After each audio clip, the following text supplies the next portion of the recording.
In Kaduna, including every woman, they all locked their shops. Lagos was grounded to a halt. By 4 p.m., Tinubu was forced to come to national television in Lagos and beg the Igbos to go and open their shops, even if it's for 2 hours. And Lagos has grounded to a halt. That was then. Which that one is even the one that led to what they call him, BBC, asking Obasanjo in one of his trips overseas. Now, two people say that the issue of Biafra has rested. Was he doing it? Was he doing again? That he called for sit at home and everybody obeyed. Obasanjo simply told them that the Igbos were celebrating New Year Festival. That is not that there's nothing like sit at home. So he made a joke out of it, and that was what created the sit at home of Wazirike. So Wazirike called the second one, nobody obeyed. But if like Buhari is doing, when Nam can cause for sit at home, he will be looking for Nam wherever he is. Went to Kenya, rendition to Nigeria, dump him in prison.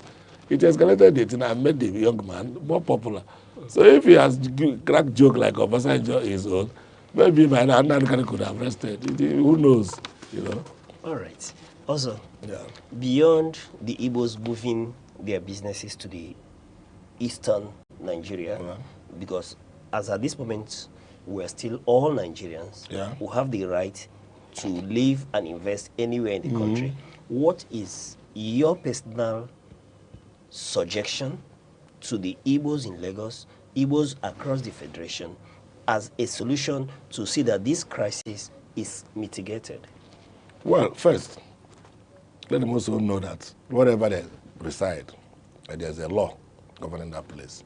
So whatever they do, let them try to do their best by complying with that law, so that at the end of the day, whoever will blame them halfway. Two is that they should stop living in clusters, Igbo clusters. They should discourage it. Let them mingle with the population. Let them set up their business inside where other tribes are living. That will make it difficult to target them because they are now mixed with other people. And then, lastly, which I keep on suggesting, let them also start thinking home. It's important that they think home. All right. Yeah. On that note, Barrister Ozo Ofokansi, it's been a pleasure speaking with you on this issue, and I hope you have time for us to continue to expand on all other issues that are affecting Igbos who are in diaspora.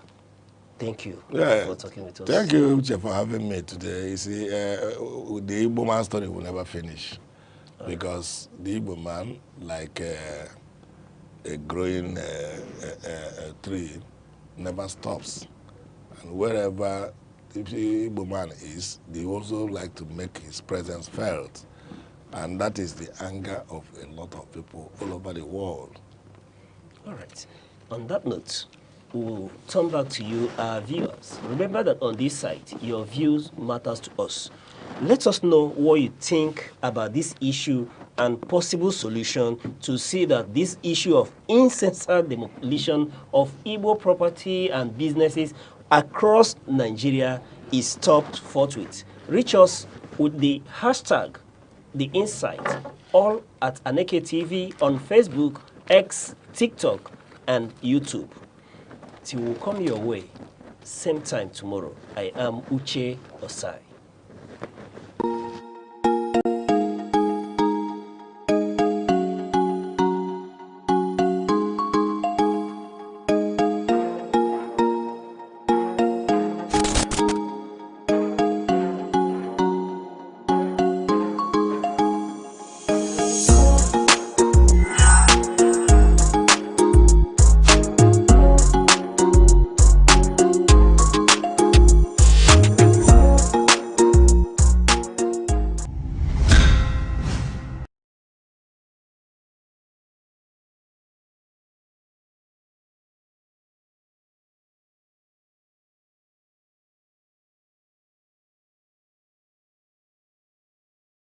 Hello, everyone. I am Chidimike Mede. I am Uche Osai. I'm Chiwendo Ifeonwankwe. My name is Obo Obina Samson.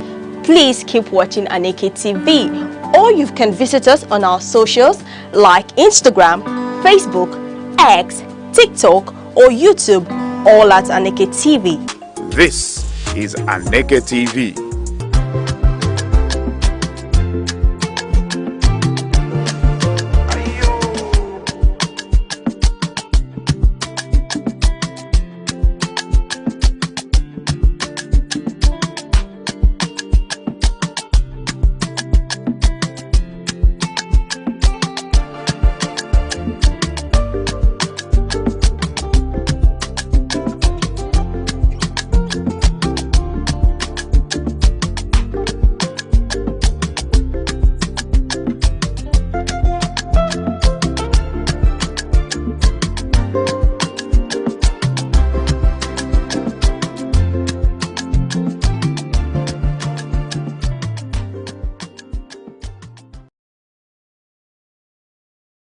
Enugu State is known for its rich culinary heritage, with various local government areas contributing their unique dishes and specialties.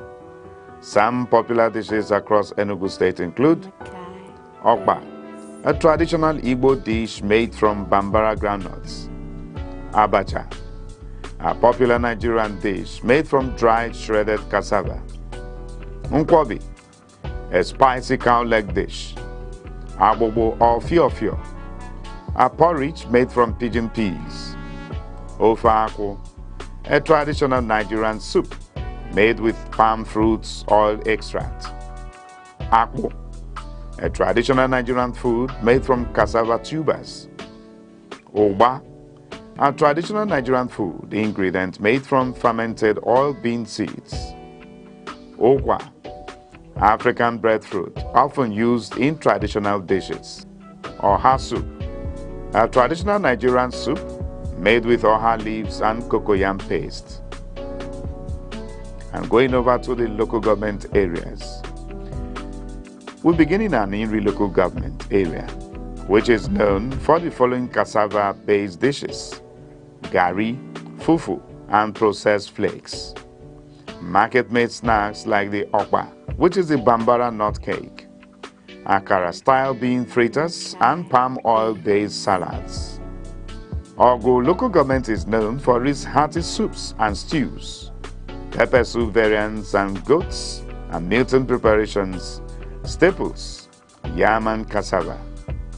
Enugu's local government area is known for their special delicacy Nkwobi, Isiewu, spicy cow leg, and street foods like pepper soup and grilled fish, and packaged traditional foods like dried abacha flakes and pre-packed okpa.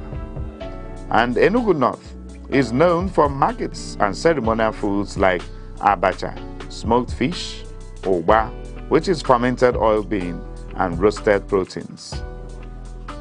Enugu South is known for hospitality foods, which are abacha, okpa, Nkwobi, okwa, and other southern Igbo staples. Ezeago is known for markets and ceremonial foods like abacha, smoked fish, ogba, which is fermented oil bean, and roasted proteins. Enugu South is known for hospitality foods, which are abacha, okpa, Nkwobi, okwa, and other southern Igbo staples. Ezeago also has the abacha and cassava-derived dishes, distinctive abacha preparations using dried and shredded cassava. Igbo Etiti local government is known for mixed staples like yam, cassava, and legumes with pigeon pea. They also have bean dishes like abobo, fiofio, and bean-based preparations. Igbo Eze North has rural produce like bambara nuts and cassava, as well as street breakfast items like okpa and akara. While Igbo Eze South has festive soups and cassava accompaniments like hearty soups and cassava derives like gari and fufu. In Isuzo local government area, the local government is known for highland crops like yam, tuber crops, and dried tuber dishes like variants, which is similar to achicha and abobo. Nkanu East also has the abacha styles and variants with different preparations using fresh native beans, fried ingredients, and local sources of smoked fish. And Kano West has yam and vegetable combos like festival dishes, combining tuber staples with special meat and seafood dressings. And Seka is known for their okpa, achichan, and abacha. They are widely reported as common local specialties, and they have the delicacy made with corn known as ayarayoka. Oji River is known for cassava-derived snacks, abacha ingredients, okwa, smoked fish, and okpaka is known for trade hubs and market supply. Udenu is known for garden vegetables and accompaniments and dry tuber preparations like leafy green soups and dry tuber snacks. Udi local government is also known for cassava products and abacha, popular abacha preparations and cassava-based products with various soups. Uzuwani local government area is known for riverine and food networks, which are the okwa, tubers such as yam and cassava, and vegetable soups with their various ways of preparation, and also their festival cooking, which is a locally caught fish and smoked proteins. Nigeria, we healthy, our own native land. Though tribe and tongue may differ, in brotherhood we stand. Nigerians all and proud to serve our sovereign motherland. Our flag shall be a symbol that truth and justice reign. In peace or battle honored, and this we count as gain. To hand unto our children a banner without stain. O God of all creation, grant this our one request. Help us to build a nation where no man is oppressed. And so with peace and plenty, Nigeria may be blessed. Happy Independence, Nigeria. Today is October 1st. We celebrate Nigerians' emergence and march to independence. Aneke TV, in the spirit of patriotism and nationalism, bring you the voice of patriotic Nigerians, reeling out messages of hope, the way forward for a brighter future. Listen, relax, and be inspired. We thank God Almighty for our dear country, Nigeria. Hooray, Nigeria will be 65. And Nigeria is 65 years. That's a very milestone. That's a huge success for the country. I must tell you the truth, because if not any other thing, one may be thinking that by now, maybe there may not be anything existing like a country, Nigeria. But today, we are still on earth. Nigeria is still in existence. The political system is still there. The school is still there. Most reforms are still in progress and still in place. But I must tell us the truth. If it's a child, when a child is born, they will ask what age. After the first age, the second age, the third age, the fifth, and the child is still there. It is called the growth or stages of children, or stage of children in growth. But why it happened when the child is supposed to be running, the child is still sitting down or clawing? It becomes, in fact, it becomes a very big challenge and an issue to be concerned to the parents or to the family members.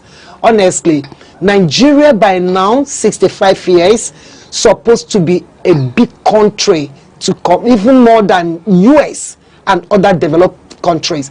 But even today, I can even say that Ghana is even well transformed to compare our country, Nigeria.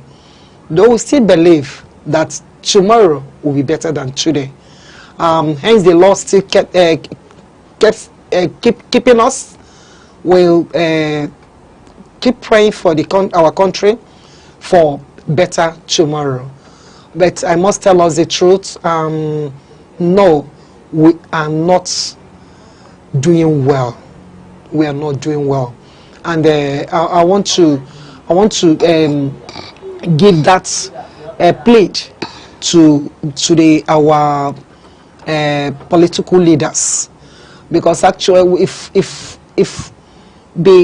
Nigeria will be better tomorrow, it's supposed to start from the top. Whereas the top is not giving what it gives. That's when the top is not doing what they should. I wonder how the end will be. So I'm on this platform pleading, urging, and equally requesting that Nigeria should stand firm as it should be in order to overcome the challenges of future. And this future are our youths. If our youths are not properly taken care of, or are not properly handled, I wonder how the next future will be. More work is needed. We need more transformation in education, transformation in skill acquisition, transformation in ideologies, different ideas to come in, so that we can be able to get up to where we should, even over than Ghana, which is part of Africa. I'm using Ghana because Ghana is just an African country and just closer to Nigeria. Because I remember when Ghana were in Nigeria, and we were all screaming, Ghana should go, Ghana should go, Ghana must go, Ghana must go. Now most Ghana left Nigeria and they went there to develop their country. Today, our people still run to Ghana to educate, to acquire information, acquire education. You understand? But before we were saying Ghana, Ghana go. So this time around, Nigeria, we should come together. We should come together to plan, and after that, and in that planning, make sure that things we are going out to get, we should try to know how we can make such available in our country, so that Nigeria will become the giants of Africa, as it has been in quotes, because they will say Nigeria, the giant of Africa. But when you come and look into what qualifies Nigeria to be the giant of Africa, you become astonished. Nigerians, a happy Independence Day celebration. And thank God that we have survived till this time as a country. The happenings in the nation, God has kept us in one piece as a people. It was within this period of independence that we had our war, the Biafra Civil War, after which we all came together again as a country. And several things have happened so far after that, including all sorts of insecurities, all sorts of agitations, all sorts of banditry. And in spite of that, God has kept us one as a nation. So we need to be grateful to God for that. My take on how far Nigeria is that so far we have not done too well. And it's not because of the lack of God's gift to our country. We have had, and we still have, abundant mineral resources. more than many nations of the world, whether it is oil or gas or other minerals, including even gold. But instead of the oil bringing us good, it has brought us evil. It has become the only way to grow the economy. There is obviously no other way that this country is growing her economy. Every other thing that should be added to our GDP are largely unexploited. It is not because we lack manpower. God has blessed us with human resources. In fact, if you go overseas, the best of anything that's done overseas are championed by Nigerians. Whether it is in the area of science, in the area of medicine, name it. You see Nigerians are championing those places. In fact, because of the bad leadership we have had over the years, poor management of our resources, brain drain every year with other nations of the world, but not good for our country. Even those who are still within the nation, they are doing nothing. Youths are largely jobless, which is the reason why there is so much insecurity, because, they are easy hands to hire. When the man is hungry, you promise him anything, he will join you.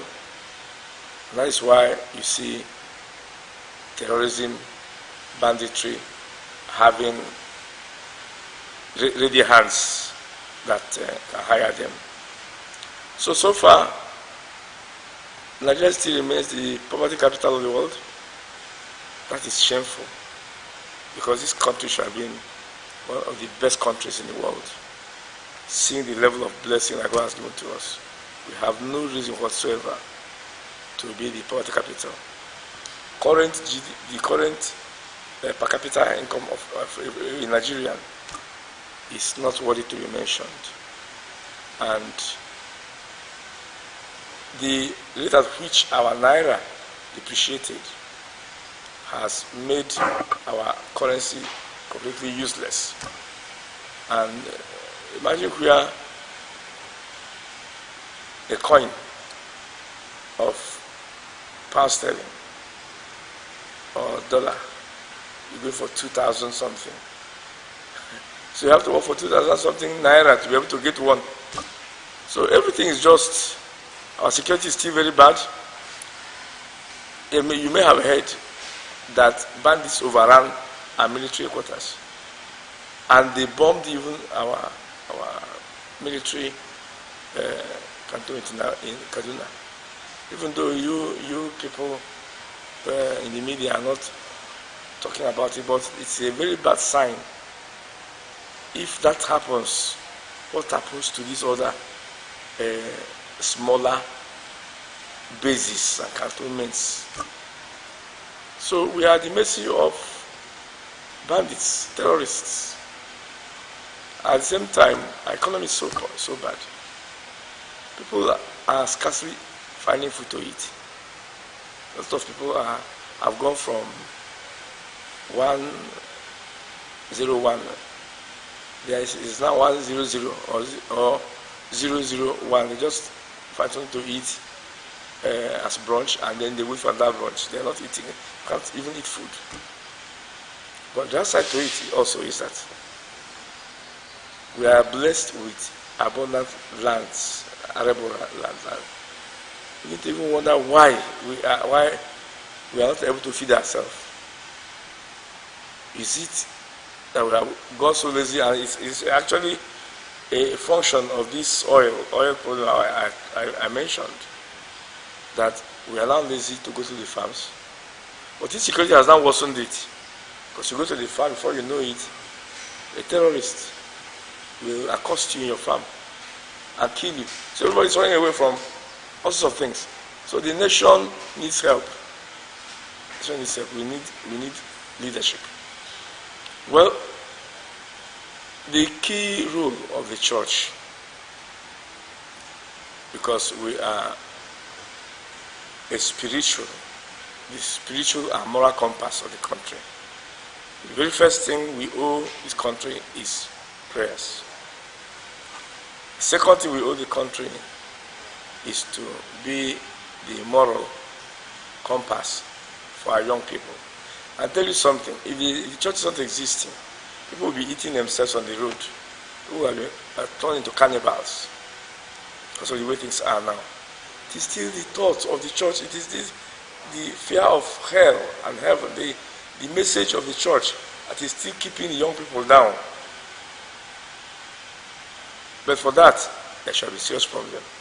But the other side to it also, that the church has been now forced back to start to play the role of government. You remember that during Upabi Aseka's time, they took over our schools, messed up the schools. No public school is functioning well now. The church was forced back into it about a decade now. Not because we have taken back our schools, no, because we started afresh again to try to help our children to have in that sense, a sense of another beginning.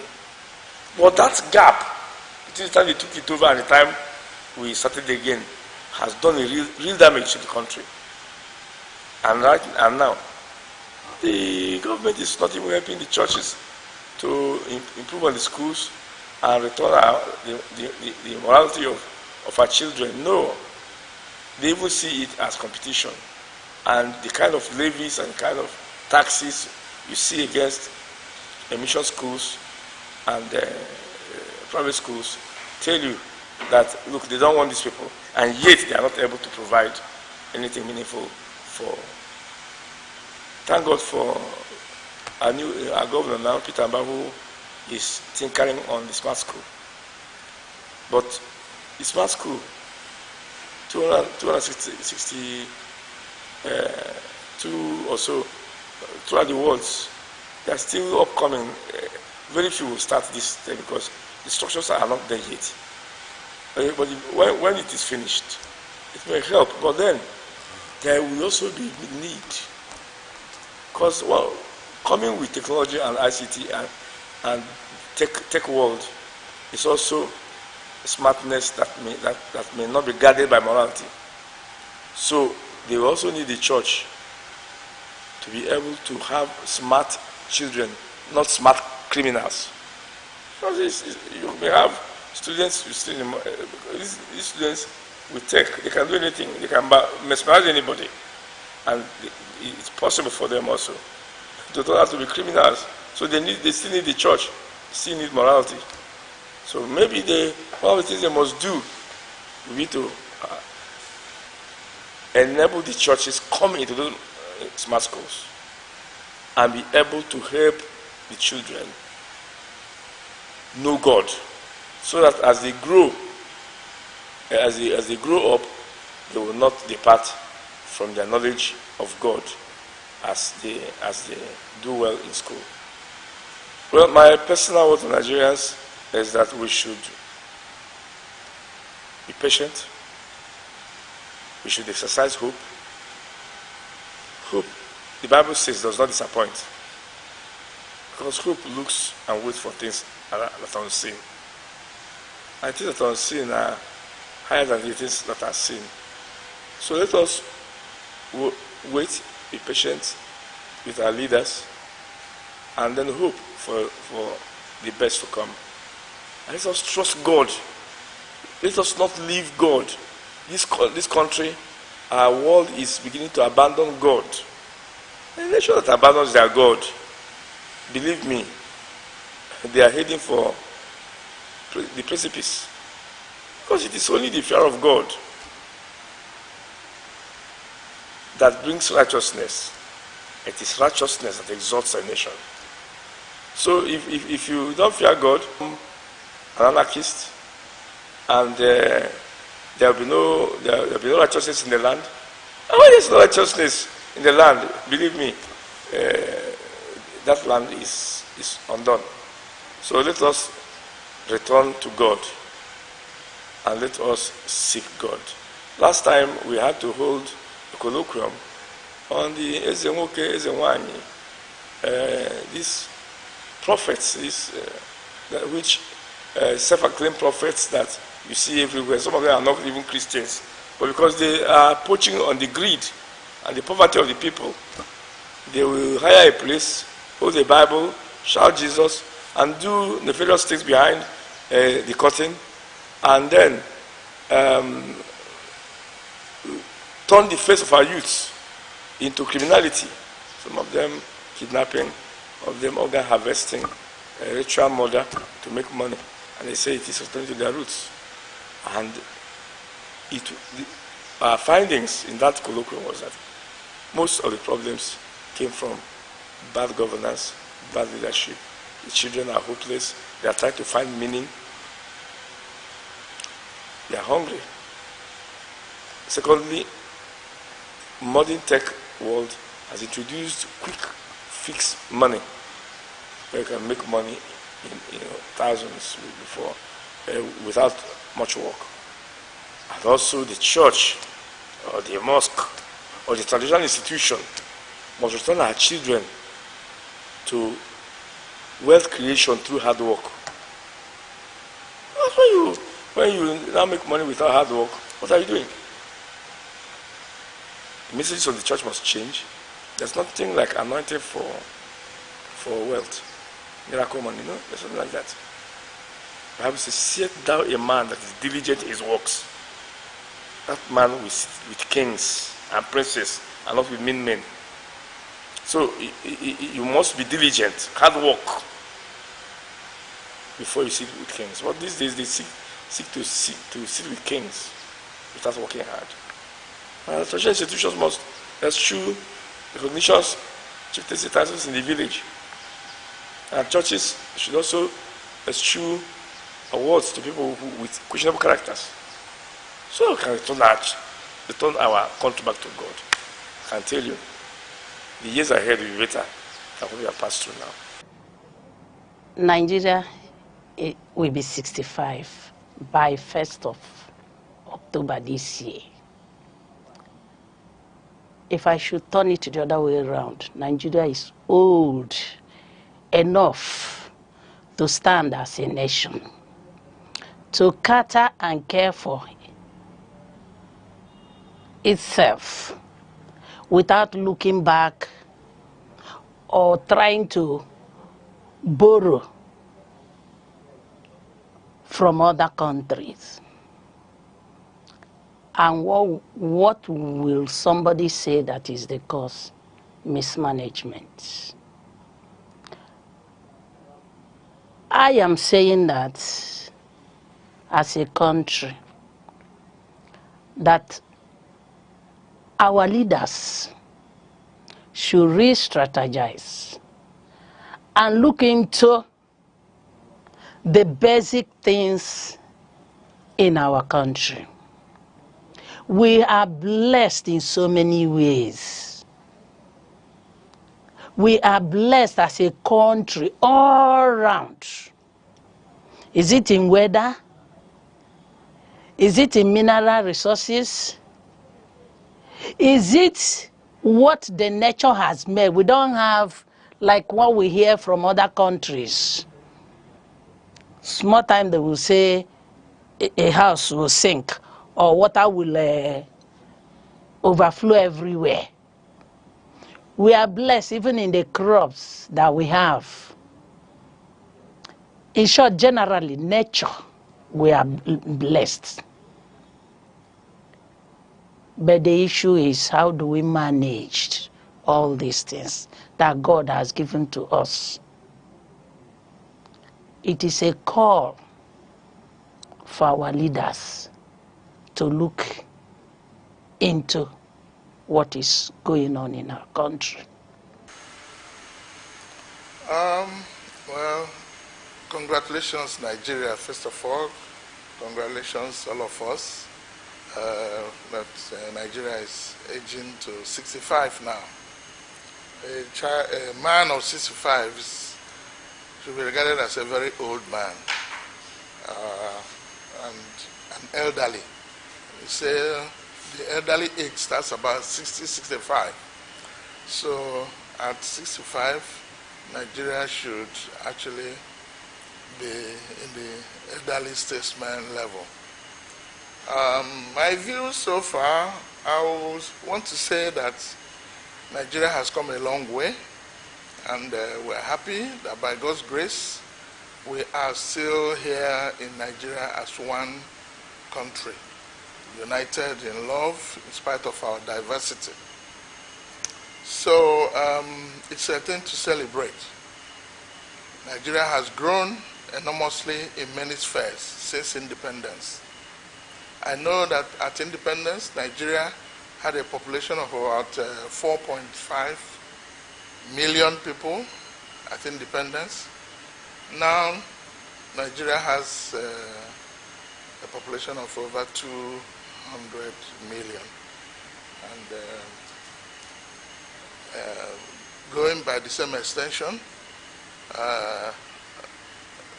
at Nigerian GDP at independence was $4.3 billion. Now Nigeria's GDP, at least as at the last rebasement, before, in fact, let me use the year 2020, Nigerian GDP was over $500 billion. Even though now with the devaluation, Nigeria's independence, Nigeria's GDP has come down to about half of that, to about $250 billion, courtesy of our devaluation. So in all ramifications, I would say Nigeria has come a long way in terms of growth. But whether that growth is transcribed to maturity is a big question at this point in time. I believe, I'm an optimist, and so I believe that there is hope for Nigeria. The hope for Nigeria is that Nigeria is endowed with a lot of God-given potentials, human resources, economic resources, and so on. So Nigeria has really no reason to be a toddler in the Committee of Nations. By virtue of our population, we are supposed to be in the foremost of countries like China, like United States, Europe, and so on. But that population that we have, rather than being an advantage, is turning to be a disadvantage. Because in spite of the fact that we have a population of over 230 million, we have about 150 million Nigerians living below the poverty line who are fundamentally poor. So that's not encouraging. But going forward, I believe that if we have good leaders who are focused to take this nation forward, then Nigeria has a lot of potentials. We have oil, we have mineral resources, we have human resources. And these are what a whole lot of countries do not have in abundance. And with that in perspective, Nigeria has the potential to be one of the great nations of this world. Well, the advice I will give the leaders is the less attention we pay to personal acquisition, and the more focus we pay to the average well-being of the Nigerian citizen. That is what I believe will lead this nation forward.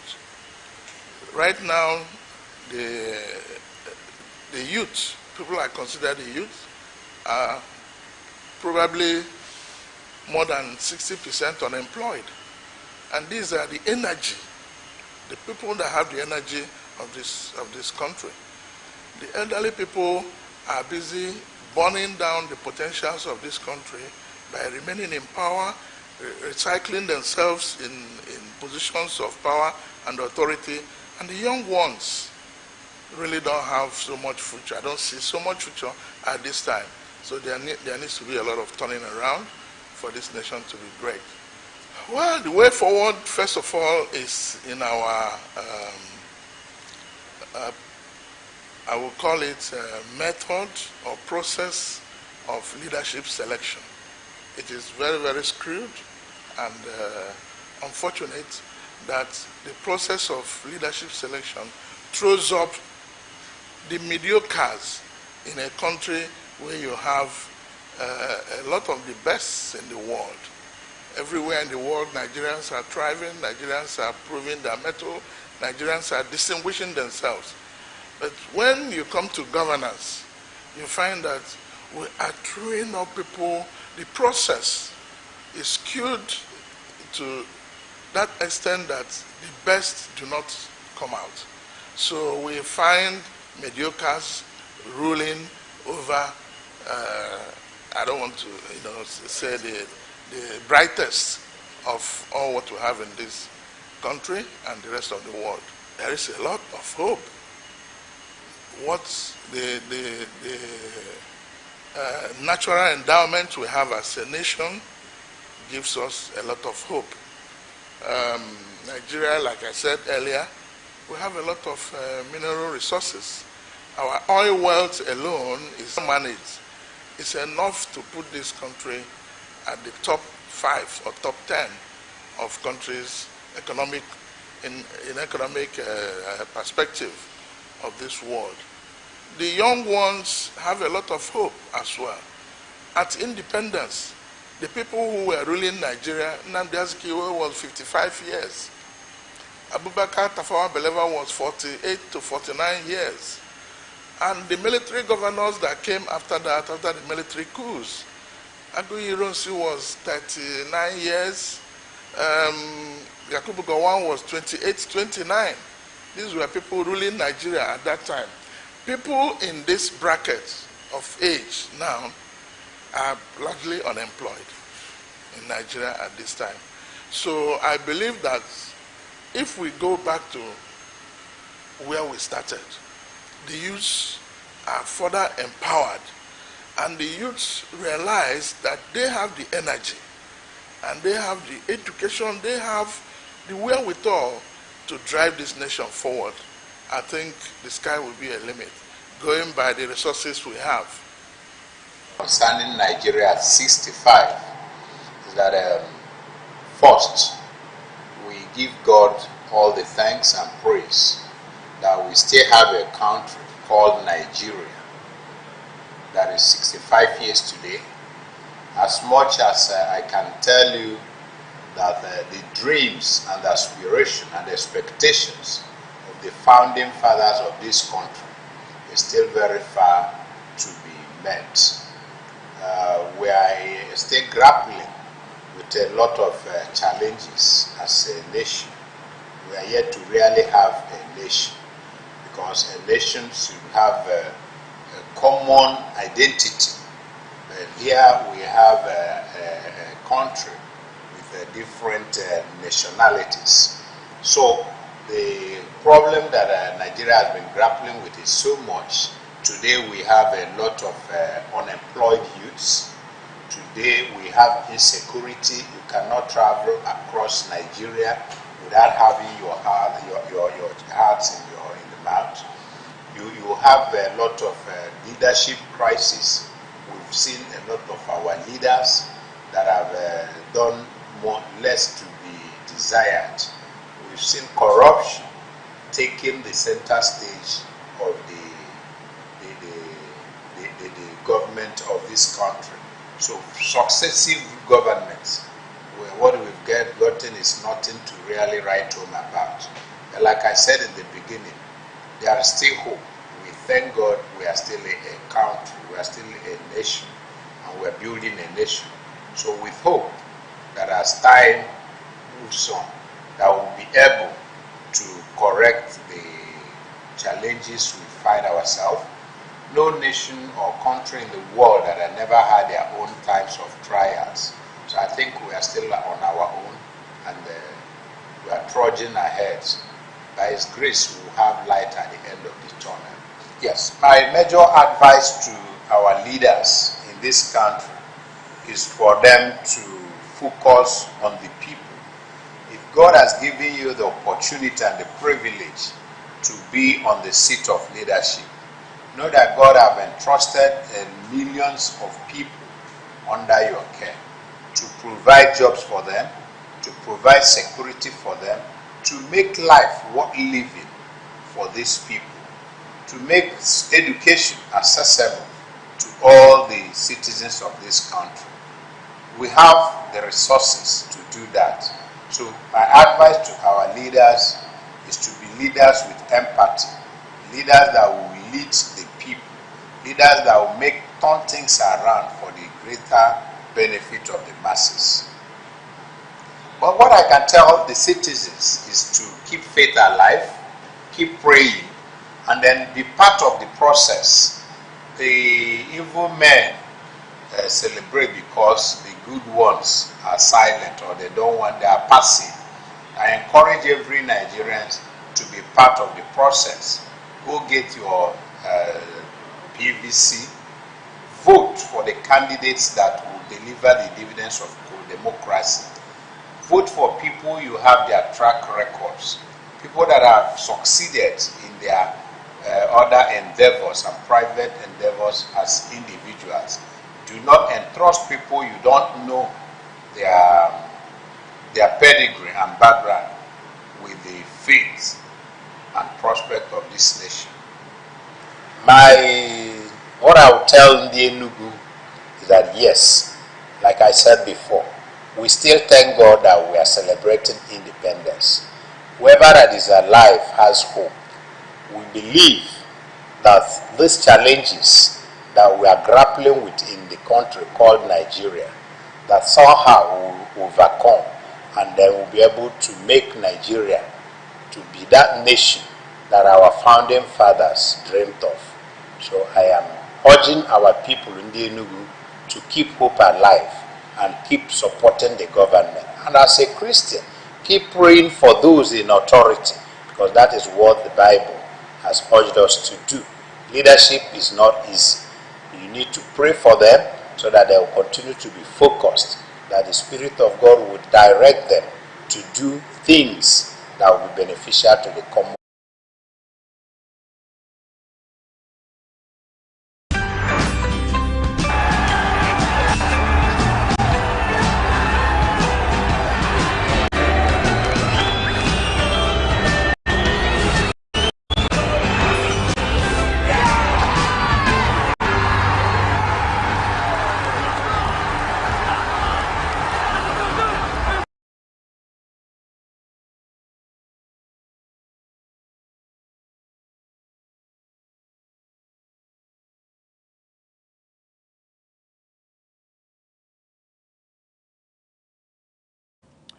A very beautiful afternoon during this international break. You know what the international break brings in the world of sports? It means there is no club football, but then everyone gets to represent their nations, and Nigeria not excluded. We have 2 penultimate games against South Africa as their home ground for the World Cup qualifiers, and that means Nigerians, yes, the players and the coaches are representing Nigeria. Some are already in South Africa, some are on their way to South Africa, but we will be going with them to know exactly what's going on there.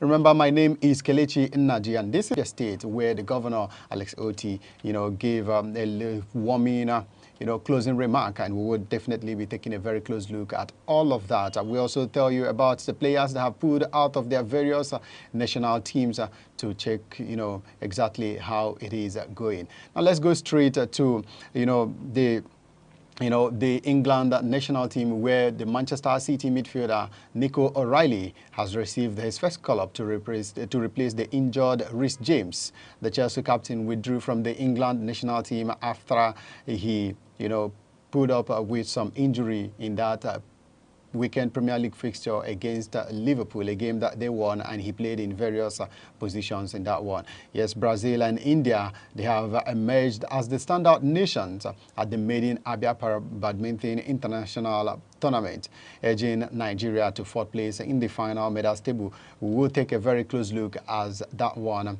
unfolded in Abia State. And that would be the first one we discussed this morning. So yes, let's tell you, Nigeria finished the championship with 3 gold, 4 silver, and 9 bronze medals at the closing ceremony held at the International Conference Center in Umuahia. Brazil topped the standings with 7 gold, 3 silver, and 5 bronze medals, while India came second with 6 gold, 5 silver, and 14 bronze medals. Peru followed closely in with third with 6 gold, 3 silver, and 2 bronze. A total of 114 athletes from 13 countries competed at 19 events during the week-long championship, with nations like Egypt, Tunisia, Burkina Faso, Rwanda, Cameroon, Zimbabwe, DR Congo, Mauritius, and Mozambique amongst the participating nations. And despite falling short in the overall rankings, Nigeria's Paralympic bronze medalist Eniola Bolaji shone in the women's singles, singles SL3, defeating Cameroon's Daniel Mbofo 2-0, that's a 21-7 and also 23-3 to claim gold. Jeremiah Nana also secured gold in the men's singles category after beating fellow Nigerian Yahaya Ayuba 2-0, 21-9 and 21-8. In the women's singles, Mary Nathan completed Nigeria's gold haul by edging Brazil's Juscelia Silva 2-1. That's a 5-21 and 21-18 and also a 21-17. Nigeria's silver medalists included Nana Obinanwosu, Chinyere Okoro, Ayuba, and Ijoma Chukwemeka. Speaking at the closing ceremony, Abia State Governor Alex Oti announced that the state would host the tournament again next year. He reaffirmed his administration's commitment to inclusion and empowerment for people with disabilities. And in his words, he said, "For us in Abia, our mantra is inclusion, and that's one of the reasons we offered to host you guys. Even our public transport system, which we are putting together, provides for those in wheelchair to have the same comfort that able people enjoy." The governor also announced a cash award of $50,000 for the 114 athletes from 13 participating countries, a gesture that drew wide applause. In his remark, the CEO and representative of the Badminton World Federation, Jeff Shingoli, commended Abia State and Nigeria for commitments to inclusivity and sports development.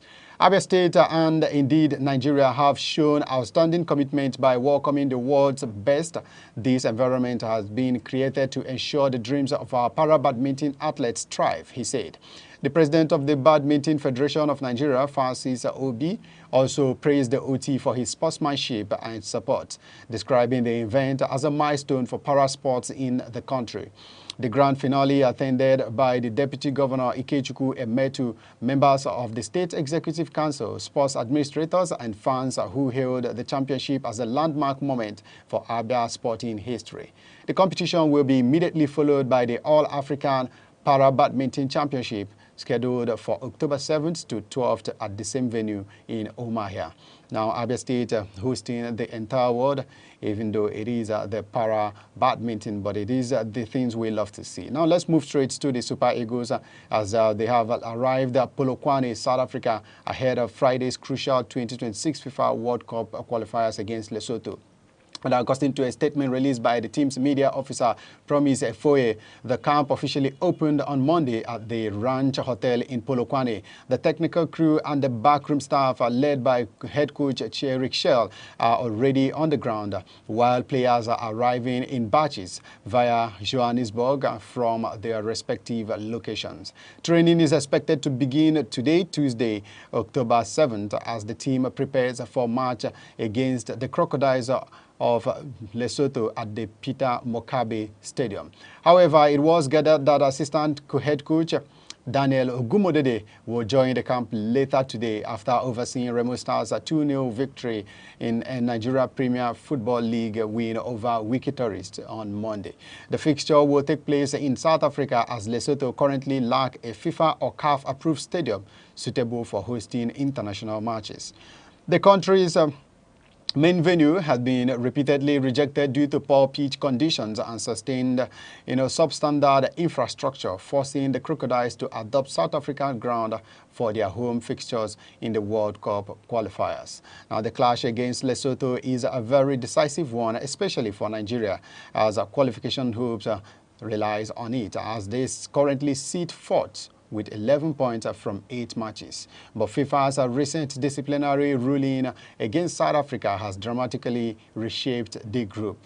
Now, the decision awarded a 3-0 victory to Lesotho and stripped South Africa of 3 points, leaving them tied with Benin Republic on 14 points, and Nigeria alongside Rwanda follow closely, both on 11 points, with Lesotho now having 9 points in the group. The Super Eagles have named a 23-man squad for the October qualifiers against Lesotho and Benin Republic, with informed Sevilla striker Ako Adams earning his maiden call-up. Captain William Truss Ekong leads a squad that also features Victor Osimhen, Ademola Lookman, Moses Simon, Samuel Chukwueze, and Terem Murphy. In defense, we have Calvin Bassey, Oluwasemilogo Ajayi, and Benjamin Fredericks, who provide options alongside Bruno Yemechi and Zaidu Sanusi, who was also drafted in to replace Bright Osayi Samuel. Stanley Nwabali remains the first-choice goalkeeper, supported by Amas Obasogi and Adebayo Adeleye, while midfielders Wilfred Ndidi, Alex Iwobi, Frank Onyeka, and Al Hassan Yusuf are set to anchor the midfield of the pack. Now, following the protest lodged by Lesotho, South Africa's 2-0 win in March was overturned after the Bafana were found to have fielded an ineligible player.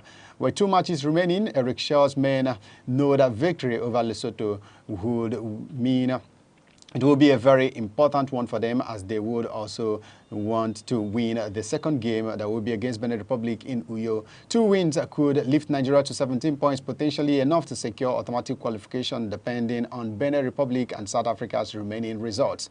And the squad's first training session is today, and the focus will be on recovery and tactical drills as Eric Shell and his assistants begin fine-tuning strategies for a must-win clash against Lesotho. They will face Lesotho on Friday, October 10th at 4 p.m. Nigeria time at the Peter Mokaba Stadium in Polokwane, South Africa. Now, we're moving from one national team, let's go to the other. This time it is the Super Falcons, and it is not about the Super Falcons, it is about one of their players.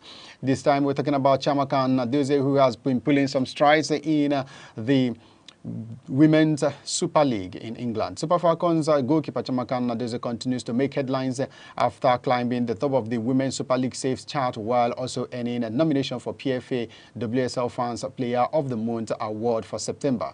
Brighton and Hove Albion shopstopper, who joined the English side from Paris FC in the summer, has been a standout performer in her debut season, registering 22 saves in 5 matches, the highest in the league so far. She narrowly edged Leicester City's Janina Lezig, who made 21 saves, and London City's Lioness goalkeeper Elena Letty, who made 19 saves. And according to the league statistics, Nadoze has also kept 2 clean sheets, making her one of the most consistent goalkeepers in the division. Only Tottenham's Lizzie Kopp and Manchester United's Fallon Thollis-Joyce have recorded more clean sheets with 3 each. Her performance has also been very instrumental in Brighton's solid start to the season, with the Seagulls currently sitting 6th on the WSL log. They will next travel to Chigwell Construction Stadium to face bottom-placed West Ham United in the Women's League Cup on Wednesday, before visiting European champions Arsenal at the Emirates Stadium on Sunday. The Nigerian international's impact has not gone unnoticed. She has been shortlisted for the PFA WSL Fans Player of the Month award, joining an elite list of nominees, including Chelsea's Aji Beaver-Jones, Manchester United's Melvin Mallard, Arsenal's Alicia Russo, and Manchester City's Bonnie Shaw, and also Tottenham's Katinka Thunberg. Nnadoze's performance throughout September were particularly impressive, helping Brighton earn 7 points from their opening 4 league fixtures, including a clean sheet on her debut against Aston Villa and a string of outstanding saves in the draw against Manchester City.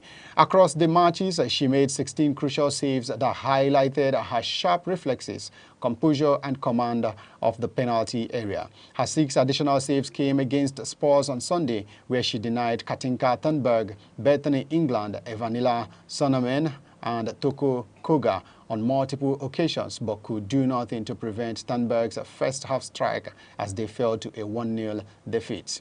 This nomination cements her reputation as one of the most promising goalkeepers in the world. The 24-year-old enjoyed a remarkable 2025, winning the Women's African Cup of Nations with Nigeria, where she was named goalkeeper of the tournament, and also earning global recognition as the first African goalkeeper nominated for the Women's Yashin Trophy at the Ballon d'Or ceremony. She eventually finished 4th in the category, marking another milestone in the African women's football. And despite her early success in England, Nnadozie has admitted to facing emotional challenge since her move to Brighton. And speaking in Nike and versus nothing off the table film, she revealed that the transition has not been easy. And in her words, she said, "It has not really been easy because people just see you come out of the field to play. They don't know the struggles behind. Since I moved to Brighton, every day I cry because I feel lonely. I miss my family, my teammates and my coaches. They always try to check up on me to make sure I am okay." She credited the Brighton coaching staff and players for their support in helping her adjust to life in England, adding that the team's unity and camaraderie has played a vital role in her adaptation in England. "I think the most important thing is having people who really care about you, and that has helped me a lot. And going into the preseason with the team, and also it has helped me. The unity, everything I saw in the team was really good." Brighton manager Dario Vidosic praised Nnadozie for her professionalism and leadership on and off the pitch, describing her Ballon d'Or recognition as a fantastic achievement for the club and for women's football. And the coach said, "As a club, squad and everyone affiliated with the women's program at Brighton, we are all really proud of Chiamaka. It is a fantastic achievement to be recognized for as one of the most prestigious awards in the world football."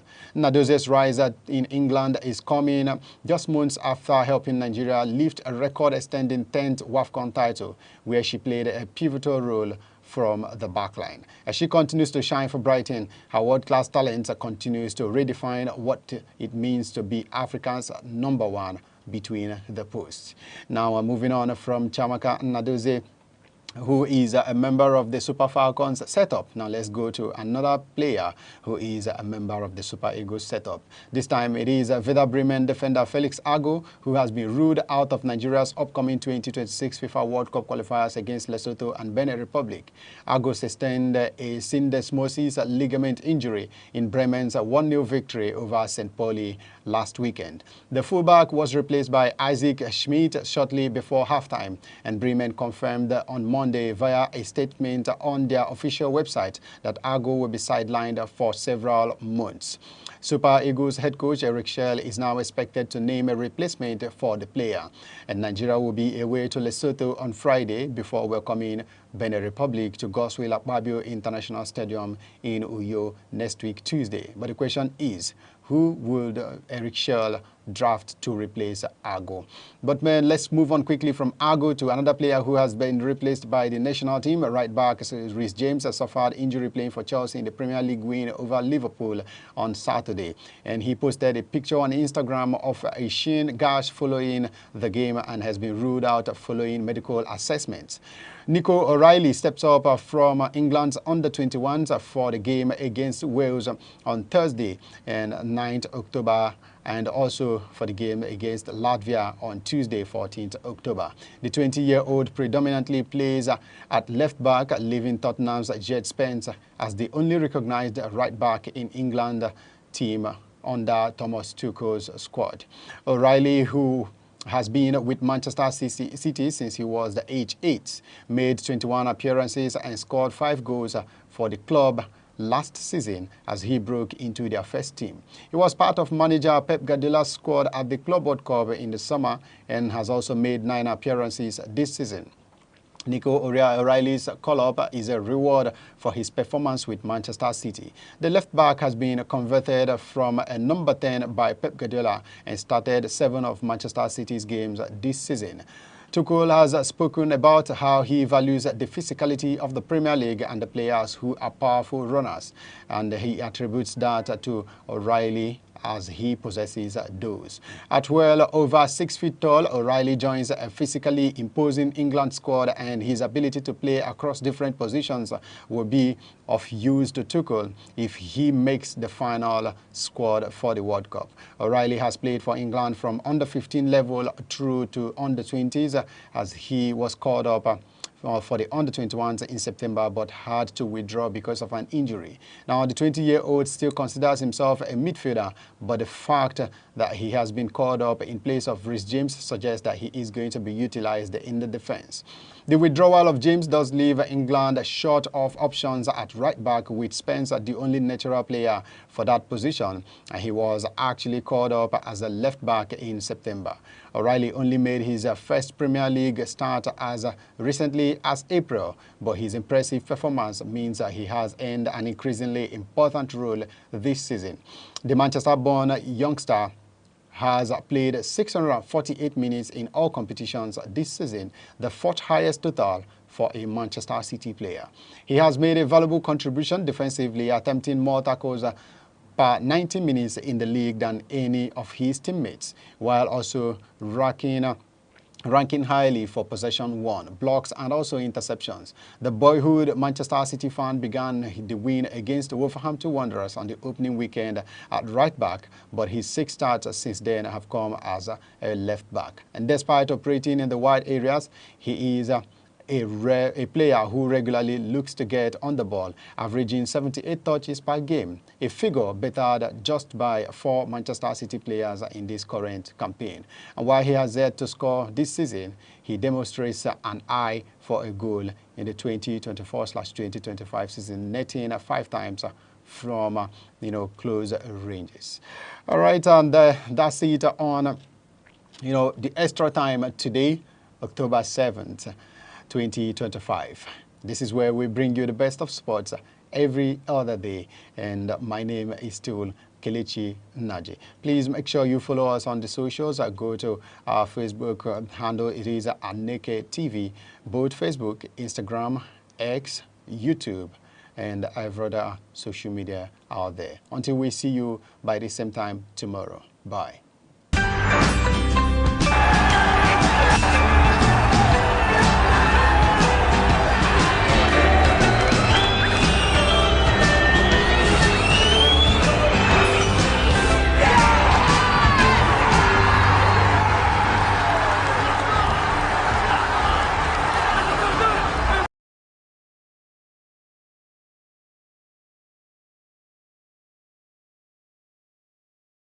Hello, I'm Bebra Wakoba. I am Chidimike Mede. I am Uche Osai. I'm Chiwendo Ifeonwankwe. My name is Obobina Samson. Please keep watching Aneke TV, or you can visit us on our socials like Instagram, Facebook, X, TikTok, or YouTube, all at Aneke TV. This is Aneke TV. We move with the world.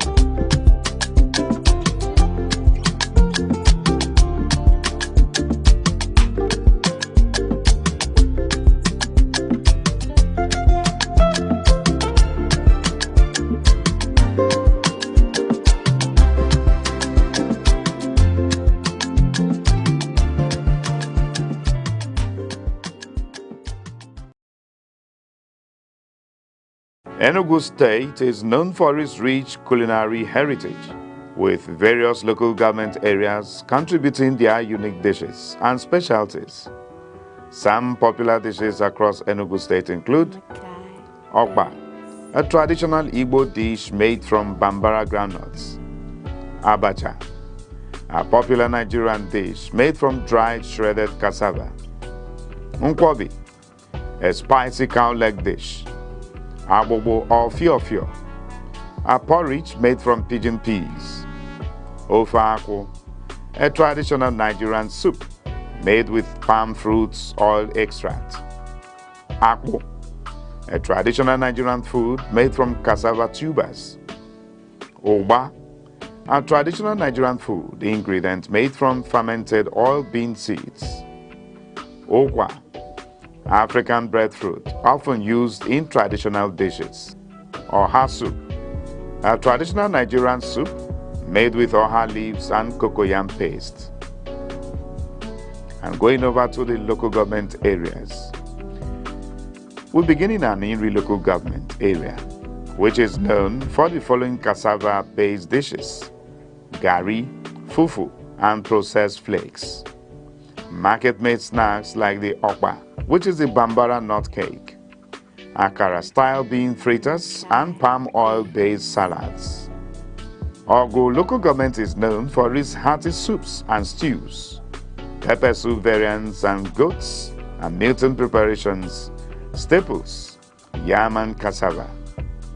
Enugu's local government area is known for their special delicacy nkwobi, isiewu, spicy cow leg, and street foods like pepper soup and grilled fish, and packaged traditional foods like dried abacha flakes and pre-packed okpa.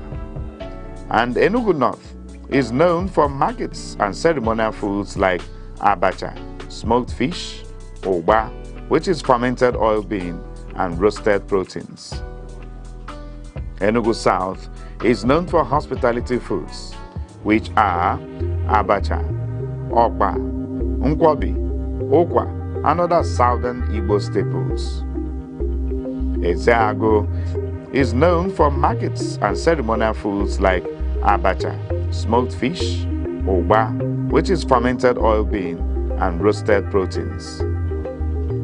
Enugu South is known for hospitality foods, which are abacha, okpa, nkwobi, okwa, and other southern Igbo staples. Ezeago also has the abacha and cassava-derived dishes, distinctive abacha preparations using dried and shredded cassava. Igbo Etiti local government is known for mixed staples like yam, cassava, and legumes with pigeon pea. They also have bean dishes like abobo, fiofio, and bean-based preparations. Igbo Eze North has rural produce like bambara nuts and cassava, as well as street breakfast items like okpa and akara. While Igbo Eze South has festive soups and cassava accompaniments like hearty soups and cassava derives like gari and fufu. In Isuzo local government area, the local government is known for highland crops like yam, tuber crops, and dried tuber dishes like variants, which is similar to achicha and abobo. Nkanu East also has the abacha styles and variants with different preparations using fresh native beans, fried ingredients, and local sauces of smoked fish. Nkanu West has yam and vegetable combos like festival dishes, combining tuber staples with special meat and seafood dressings. And Nseka is known for their okpa, achicha, and abacha. They are widely reported as common local specialties, and they have the delicacy made with corn known as ayarayoka. Oji River is known for cassava-derived snacks, abacha ingredients, okwa, smoked fish, and okpaka is known for trade hubs and market supply. Udenu is known for garden vegetables and accompaniments and dried tuber preparations like leafy green soups and dried tuber snacks. Udi local government is also known for cassava products and abacha, popular abacha preparations, and cassava-based products with various soups. Uzuwani local government area is known for riverine and food networks, which are the okwa, tubers such as yam and cassava, and vegetable soups with their various ways of preparation, and also their festival cooking, which is a locally caught fish and smoked proteins. All right, thank you for joining us today on yet another interesting episode of The Arena, coming to you on Aneke Television. My name is Chris Anibuogo, still in the spirit of the celebration of independence, Nigeria 65. It's time for us to take a look at our journey so far with regards to the health and medical sector. How far have we come? It is said that a healthy people makes a healthy nation. Has the country fared well medically, health-wise? Well, these issues and more will be taken on the show today. And then we have joining us to do justice to this matter, of course, the man who actually is in the right position to talk to us about this matter. He is the chairman of the Nigerian Medical Association, Enugu State. He is as well a consultant pediatrician. Dr. Chibuzo Ndiokwelo. It's a pleasure to have you join us, sir. Thank you very much. I don't know which way to go now. Is it doc or is it cha? Anyone. Doc and cha. I mean, doctor, primarily. Yes. And then by virtue of your position, you are the chairman. Yes. All right. You're welcome, sir.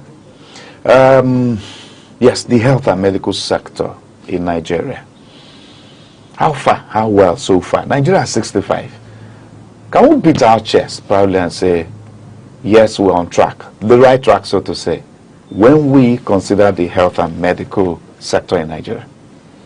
Well, thank you very much for having me in this program. The question you asked, for every sector, I'm sure everybody asks him or herself that kind of question. Yeah. You know, for every sector you are involved in, you ask yourself how far, how well we have done. And it's a mixed bag. It's a mixed feelings. That question comes with mixed feelings. Okay. Because at 65, most of the people at the helms of affairs of the country are older than Nigeria. You know, and it comes with a lot of, you know, nuances. You know that you find out that it appears as if Nigeria is not as fresh, you know, as new with ideas, you know, because of the leadership we've had over the years, from the military dictatorship to semi-military dictatorship to what we have today now, which is branded as the Nigerian type of democracy. Nigerian type of democracy. Yes, exactly. And in the health sector, it's I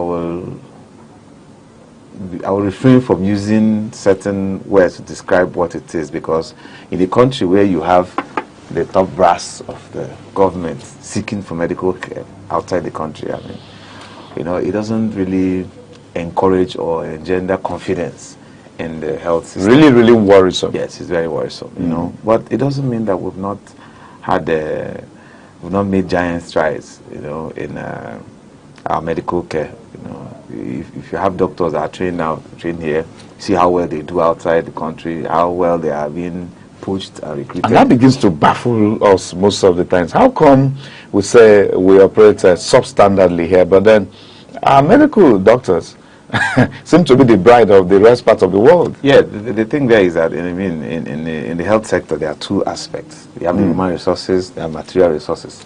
The human resources, the doctors, the other staff, the welfare of that particular manpower. Okay. The other aspect has to do with equipment, facilities to work with. You find out the average Nigerian doctor is expertly trained, very well trained. It's not what in the books, all right, most of the time, and then basic things for learning. Is well trained. The question is, after you finish training the doctor, he becomes a specialist, all right? He will want to work with specialist equipment, yes, and give the best to the populace. But you find out that the way our things are, I mean, government hospitals, government parastatals, government anything, how are they well managed? you know. So you find out that some of these things, even if they procure them, you know, but the management style of this our Nigerian style of government thing, you know, so maintenance culture and all that. You find out that over time, some of those things, like when I trained, there are some equipments that I trained with that the younger ones that are coming now, they find it difficult to operate. Yes, they find it difficult to access because they are no longer there. It's now that our new, our chief medical director is now trying to procure some of those things. So we find out that it becomes frustrating as a trained medical doctor to balance the welfare that you expect to get after all that years of dedication. In fact, for you to practice medicine appropriately, you will have to dedicate 50% of your life to that course. And I mean, you know, it's not the same as a lot of professions. So, and when you are doing that, for you not to be distracted, you know, for you not to have this thing they talk about, you have to have multiple sources of income. I mean, in America, those things don't occur. If they are paid very well, you focus and give your patients the best. That's right. So for you to now, you know, go into the streets like every other person, hustle, try to do private practice, all those things, you know, it becomes a challenge. It becomes challenging. I mean, paying, you know, what the country is like now. Some doctors, their 1 month salary can't pay for their house rent, can't pay for anything. So they find out that you become distracted, and the average doctor has a particular level of prestige, or you know, there are things that he would want to do. So you find out that it now creates this avenue for brain drain. People want to go to where they will give their all to the patient, and then they are well taken care of. All right. So if you look at the globe, you know, you look at it holistically, our health sector has a challenge. Okay. In the sense that most of the government-owned hospitals, all right, have infrastructure deficits. You know, they have infrastructure deficits. Both the government hospitals, both the government-owned schools, where you train also the students, medical students and all that, where the medical doctors also lecture, there are serious infrastructure deficits. And, you know, we see people in government prioritizing other things, you know, things above, like above the health sector. Yes, exactly. So, and when they say health is wealth, people don't understand that one day you will land on the table of a doctor, you know. So, and the way they, you know, prioritize things makes it difficult for the health sector to move in leaps and bounds, you know, and get to where we want it to be, you know, at the national level. At the state level, some of the governments are trying. Delta state government is trying with the universal health insurance. Enugu state is doing well with universal health insurance. Okay. And even the kind of, I mean, the governor is a lawyer, the deputy is a lawyer, but the kind of, you know, searchlight they are beaming on the health sector means that the man is a very smart man. In Enugu State? Yes, yes. All right, we'll dedicate a quality time of this discussion to what is going on in the state. All right, so, but for you now as a medical doctor, are you satisfied with what we have in Nigeria as a people? Talking about health and medics. No, that's a capital no. Any doctor that will tell you, give you half yes. It's not being sincere. I mean, wow, that's really not encouraging. No, that's not encouraging. If it's encouraging, we can't have the #1 man in the country seeking for help outside. You know, over time we've seen where 1 or 2 governments have come into office and it's okay. No more medical tourism for government officials. But then it ends up on the papers. Implementation becomes problematic. Yes, we saw what happened during COVID. You know, the Secretary to the Government of the Federation then, may he so rest in peace, Kyari. Yes. Kyari said that he was shocked to find out that some hospitals don't have ventilators. Even the Aso Rock Clinic, you know, he was shocked because most of these people don't interact with these our hospitals. If they do, they will understand the decay. And that's why if you have a policy that will mandate or make it compulsory for these people that are taken care of by the state resources to seek health care in the country, among other things, they will dedicate their time in the House of Representatives, in the Senate, making sure that those health facilities are top notch, because that's where will end up. But again, Doc, I wouldn't know. Where do you think the problem actually lies? Is it an intentional act that our leaders just wish to have your sector, the medical sector, remain the way it is? Or is it an indication of ignorance? Is it, some persons have called one or two policies of government or their style of leadership, what did they call it again? Conspiracy theory. Conspiring against the people to keep the people down. Do you think that is actually what is going on between the leadership and those of you who are in the medical sector? Just to keep you low. Well, I don't think it's a willful act. I think it's not intentional. I don't think it's intentional, but I think it's a combination of a lot of things you talked about: ignorance, politics, all right, institutional decay at the governance level. You know, there are many aspects, many things that conspire within, many things that conspire to keep us where we are. Not that there's an intentional, there's an idea intentionally designed to make sure that our health systems are like that. No, I don't believe that. You don't believe I don't believe it exists. But I know that there are many reasons, because like it's when you interact with some of these people in power, you find out that some of them don't really know that we have challenges, all right? So there are a lot of things. Some of them genuinely don't know that we have these challenges. Yes, some don't know. You find out that some even people in the health sector are not presenting these issues in the manner the average politician will understand it, the language that they hear. Isn't that where you should be coming in as the association holding the medicals together? Why are we on air? I've been on air. I've had to speak. So you should be bridging the gap with the association. I've had to speak with. I've had to speak on air, about some of these things, and I've had to interface with, the government of the day, people and the health pilots in the system, in the state, to discuss some of the issues. And, so if you want to channel or zero in on the state, they are doing a lot. They're even ahead of us.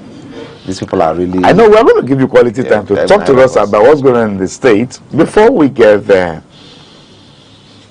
what does it really take to have a doctor trained?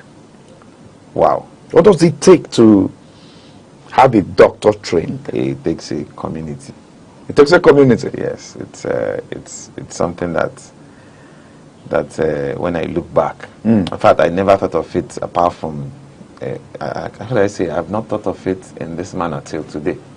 I was at the business center trying to print out some documents, and then I saw students coming to register for school. They started a new semester and all that, and then one was a nursing student, one was a medical student, and I saw their school fees 1 point something. No, so when you say 1 point something million, yes, first year, second year students.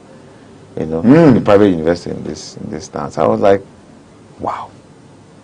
So we're discussing with the person that owns the business center. It was like, after all this, I now started reflecting, well, what the family is going through to put these people through this, and then what the person goes through, spending years in university, sacrificing his time. When I trained in UNEC, it's a norm. Everybody knows medical students don't go on holiday.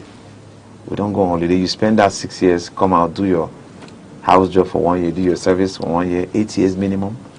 Then you start doing a residency, 8 years, 18 years trying to get to where somebody, your mate finished in 4 years and got a job and moved on. They're trying to get to become a specialist. And all through that time, the commitment from you, your family, and your community is huge. And when you finish, and that's why it appears as if the burden is more on the health sector with respect to doctors, because after all that, a lot of people depend on you.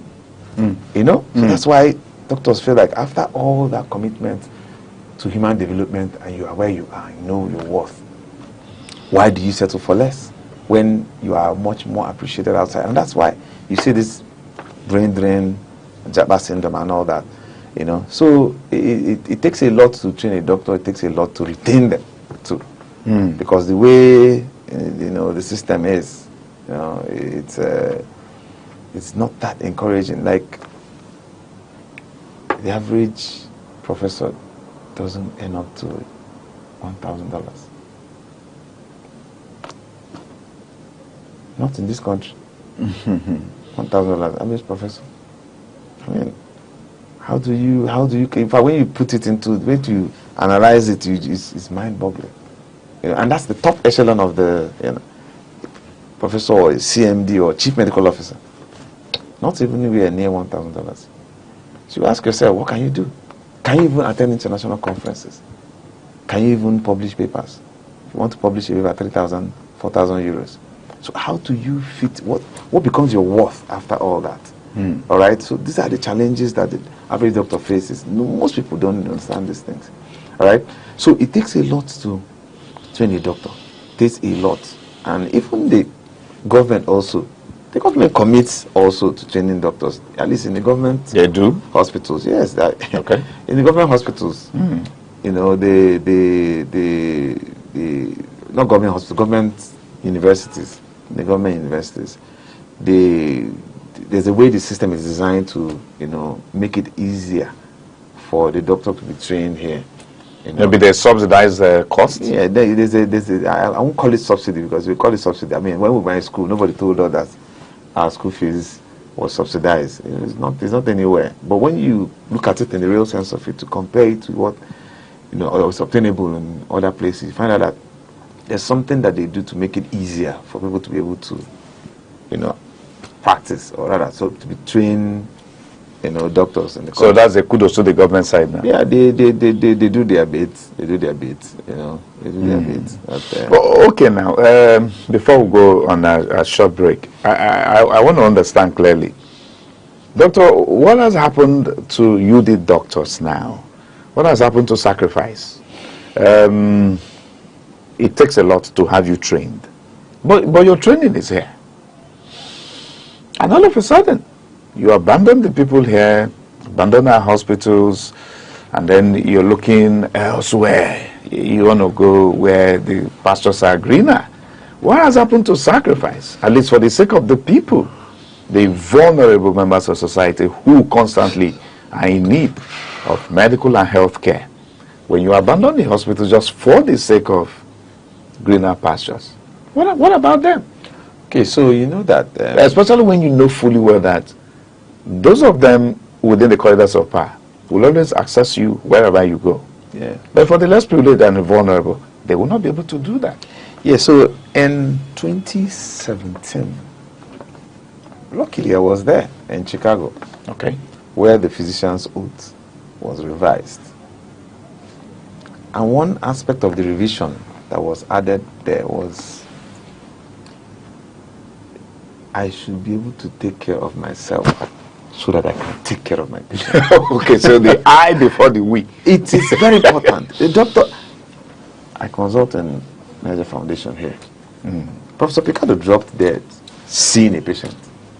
I'm not saying he wasn't well or he wasn't fit. I mean, but are you going to drop dead while managing a patient? You need to be alive. You need to be well before you know, so you can offer your best services. It's now inscribed in the physician's oath. So your health is something that you must take care of. So in the general scheme of things, you will find out that most doctors that leave this country, they leave this country, stay 5 to 10 years, to come back here to be able to be comfortable enough to give their best. Ask around. Most doctors that we know, most doctors that are our colleagues, they go back there, spend 7 years, 10 years, they are back. And now they can... You don't really return? I mean, the health sector. Look at most of the private hospitals, a lot of the big private hospitals that you see in some parts of the country, all right?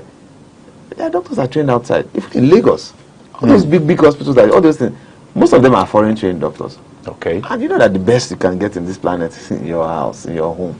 They all come back. There's nobody, very few people, if I can think of any, would want to retire in a white man's world, white man's place. Why are you comfortable? You come back to your home. Most people that have the intention of living, the only reason you are leaving this country, the only reason anybody leaves this country is not just because of a better life or you see light every day or you open the tap and it's running. It's because they want to improve their capacity financially to be able to, live appropriately within the country and provide services. If you don't have, okay, I was discussing with one traditional ruler yesterday. Okay. He was a nurse for 37 years.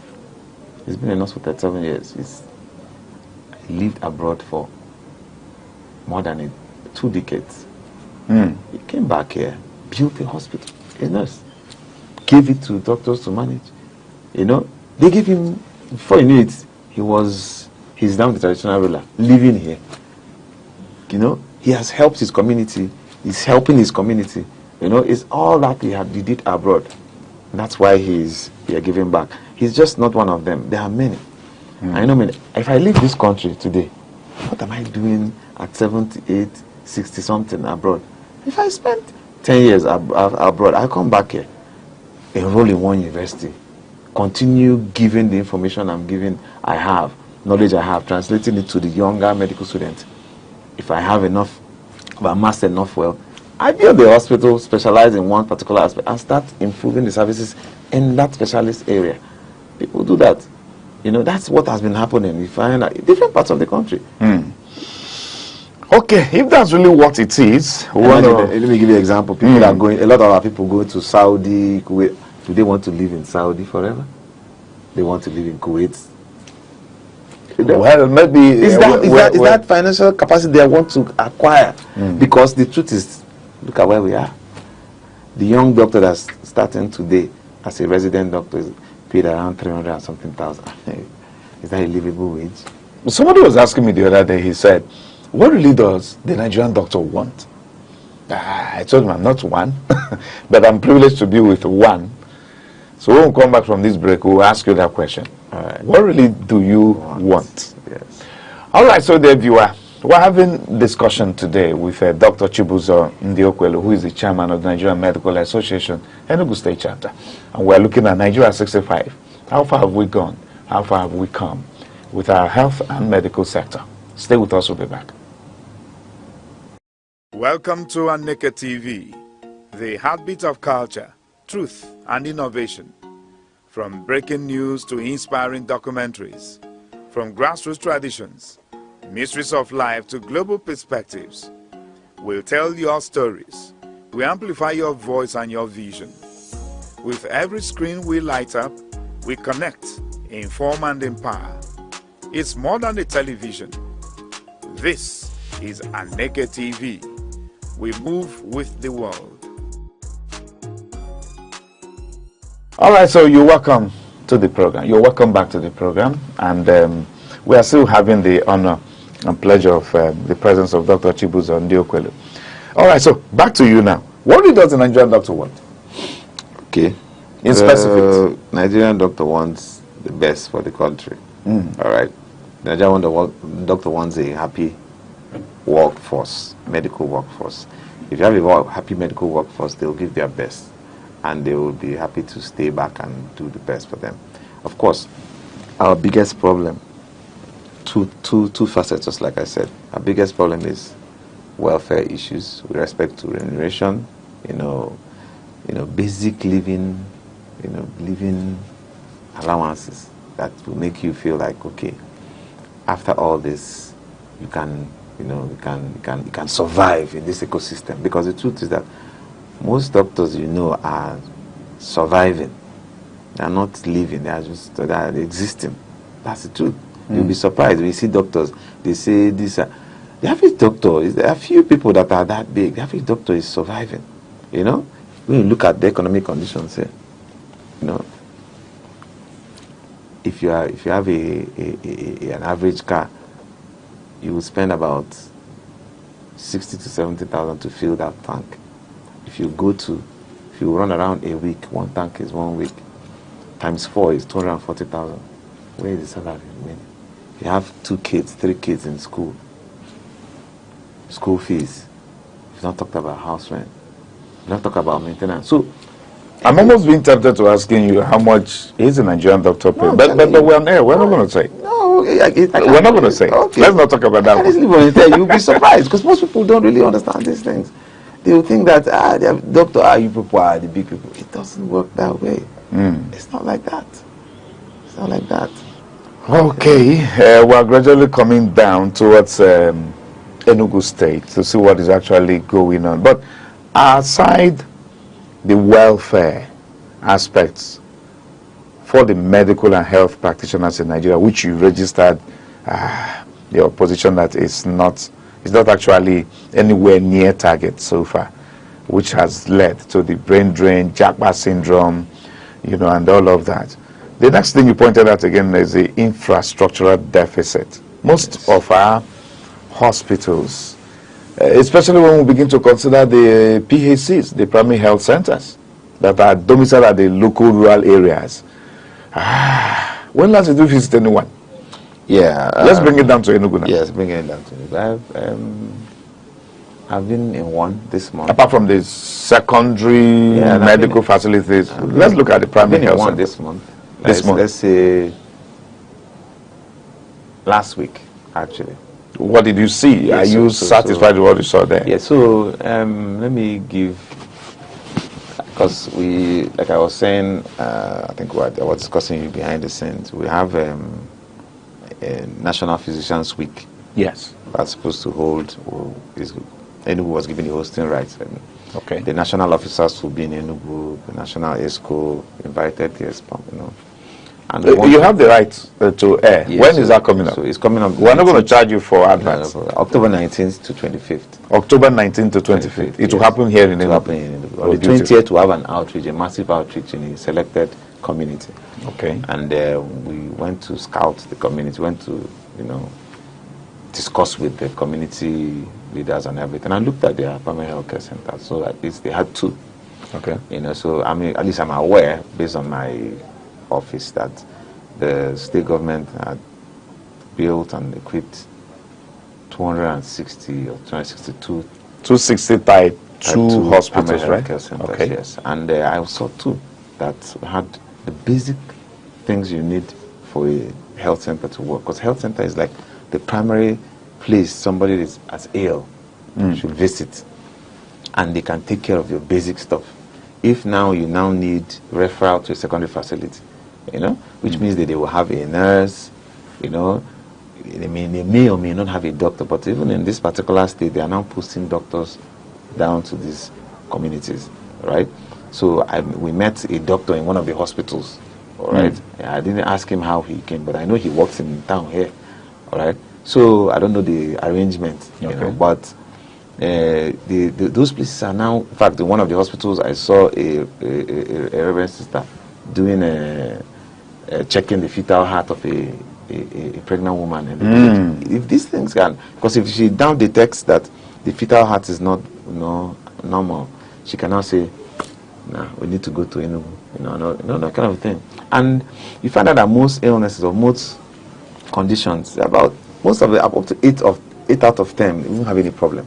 Okay. And where the issue is that 2 out of 10 where you have a problem, is there somebody that can identify this problem and appropriately intervene or move the person to somebody that can intervene? So I saw that they had basic small equipment that they can use to do minor surgeries, medications and all that. So they are there. To the extent that if you even leave the primary care health centers and move into the secondary, tertiary healthcare centers, if you go to Esut, see what they're doing in Esut. The construction that's behind the main building. In fact, I don't know what they are building there, but they are working hard to push that place up, at least the hospital. From the way you sound, yes. You seem to be very satisfied with what the state government in Enugu is doing. I am for the medical sector. I'm impressed with what they are doing. Because soon, very soon, I'm sure they would have been paid. Their salary scale was jacked up to about the highest, competing with the highest in the country. Highest in the country is Lagos. recently I'm aware there has been. I work in UNTH. Okay. My colleague, my person I have the same salary scale with in ESUT earns more than I do. UNTH is federal. Yes. ESUT is state. Yes. And you're saying that the difference between the salary doctor earns more than I do. To tell you, really, the motivation is given the state doctors. All right. So on the remuneration aspect, they are excellent. They're doing more than we can even think of. All right. And the infrastructure aspect, you can see what they're doing. To the extent that they're building a quaternary hospital, it's no longer a tertiary hospital. The hospital that they're building, every night and day, you see them working on that place, 300-bedded hospital. The international hospital? Yes, opposite. And so you ask yourself, why this focus on health? Why this extra effort to make sure that the health sector here is pushed up to a particular standard? And you ask yourself, to what benefit the average politician? You now look at the manifesto of the government when they came in, the governor when they came, you see how he wants this place to be an international hub. I was discussing with his personal assistant on health at some point. He now talked about what motivated them to get that quaternary health hospital, that international hospital. All right, yes, the one, Dr. Jai, he was telling me that some of their people, some of their colleagues had health challenges, needing them to be flown abroad, emergency, at an emergency basis, about 2 of them. When they looked at what the government was spending, and if these things are domiciled here, why have all these resources been, carted away? Yes, capital flights, sending resources abroad, changing naira into dollars. So there was alarming to them that why can't we have this thing here? People will come back to come and do the surgeries here. Example, and that's a funny thing. People in UK, they have this NHS system, National Health Insurance. Yes, where everybody access. It is free for most things. So people are on the NHS list. If you want to go and see a doctor there, you book an appointment. It's not like Nigeria. Come enter here anyway. Now, you book an appointment. Your appointment may be in 2 weeks' time. All right. So you find out that people there, Nigerians abroad, in fact, it's now a new thing. It's now brain gain. We're now having brain gain in the health sector in Nigeria. Are you serious? Yes, in some cities, Lagos, Abuja. So I think it's one of the things that these people learn from. They come back home from abroad. Oh, to come back home. Let me give you an example. I have a colleague here that jabbed and went to UK. He had a lump here. Okay. Yes, had a lump here. He had 5 months appointment. When they assessed the lump and said, okay, this doesn't look as if it's cancerous. He had a 5 months appointment to see the specialist, the surgeon. If he wanted to do that surgery at the private hospital in the UK, it was going to cost him about £4,000. Don't ask me what the Naira equivalent will be. Oh, you'll be shocked. No, my producer can't even ask me no that problem. question. So £4,000. He told me that. That's huge. Huge. He told me that it will cost him less than £2,000 to fly back to Nigeria, do the surgery, and fly back again. We have people here that can do it, and he came back to Nigeria and did it. This was last year September, and it was successful. Yes. So you find out that people are now coming back. So if we have these excellent facilities there, rather than spend that much abroad to do it, they'll just fly back to Nigeria, do it, and go back again. Okay, so in Enugu State, under this current administration, you can hear it, that the medical and health sector is actually, the narrative is being changed. That's the message. 260 type 2 health centers at the local areas, and then also apart from beefing up the secondary health facilities. Now the state government has embarked on building an international hospital for 300 beddings. Yes. And we expect that it should be completed anytime soon. Exactly. Okay, kudos. I don't know. The Nigerian Medical Association, once in a while we hear they're embarking on strike. But for some time now, we've not heard of strike, national strike. except that which happened in the FCT.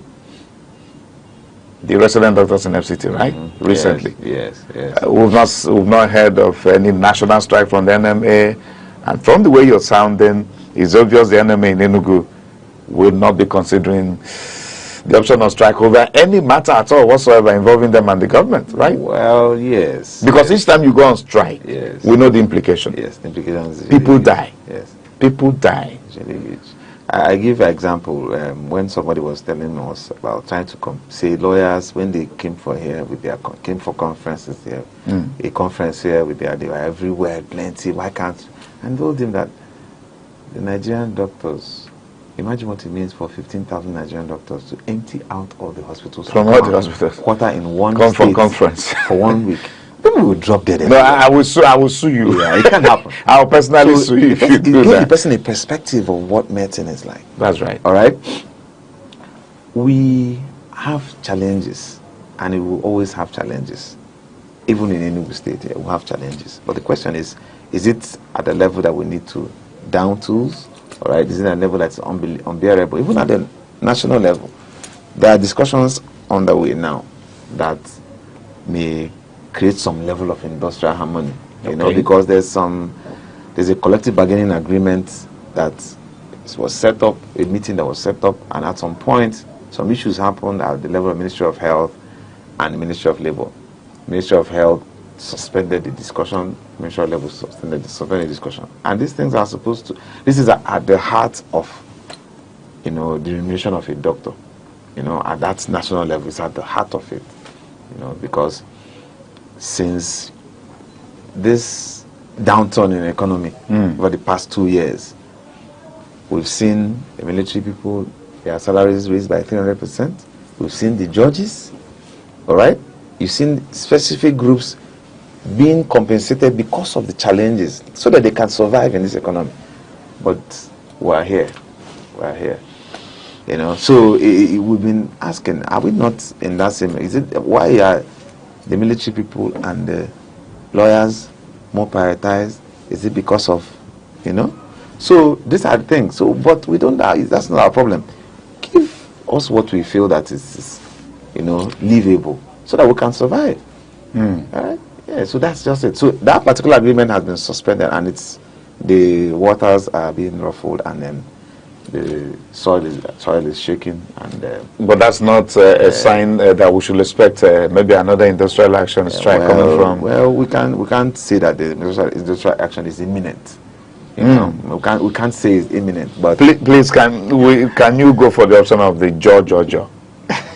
The Georgia will be better. Just go on negotiation, dialogue with the government, please, but don't down tools anymore. We beg you. So finally, in the next 2 minutes, before that one, Doc, what about the aspects of commitment, attitude? Some of your colleagues, their attitude towards the patients, towards their work, is unethical. You're aware of what happened to a colleague of ours, a broadcaster, who we lost at Arise Television recently. Yes. The information said that she was taken to the hospital and not much attention was paid by the medical practitioners there. Yes. What about that part of what you do? Yes. So the problem in the health sector is multifaceted. We are the ones that know the problem. All right. I will address one aspect. One aspect is due to the fact that there's this gap in human resources and medical infrastructure. Some people tend to fill that gap. You find out some things that they call hospitals are not really hospitals.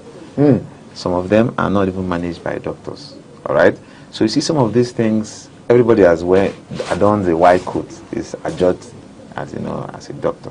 All right, so you find out this is one of the things that happen. I don't know the specific case in that particular case, but it happens in some localities. So it rubs off negatively on us in the sense that all these people doing these things, they don't have the medical qualification or knowledge or even understand medical ethics. So they treat these things as pure buy and sell, and it rubs off on us. And that's where regulatory authorities come into place. they fight them on a daily basis. It's a cancer. At least when we have emergency situations, I think life should be considered first. Exactly. So in that aspect, that's on one aspect. Yeah.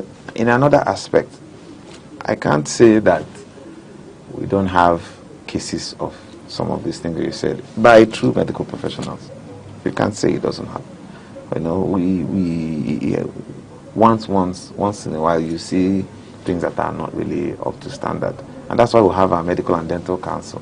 Okay. All right. And so if you have people that behave in such manner and these things are validated, these things are verified, we can bring it up.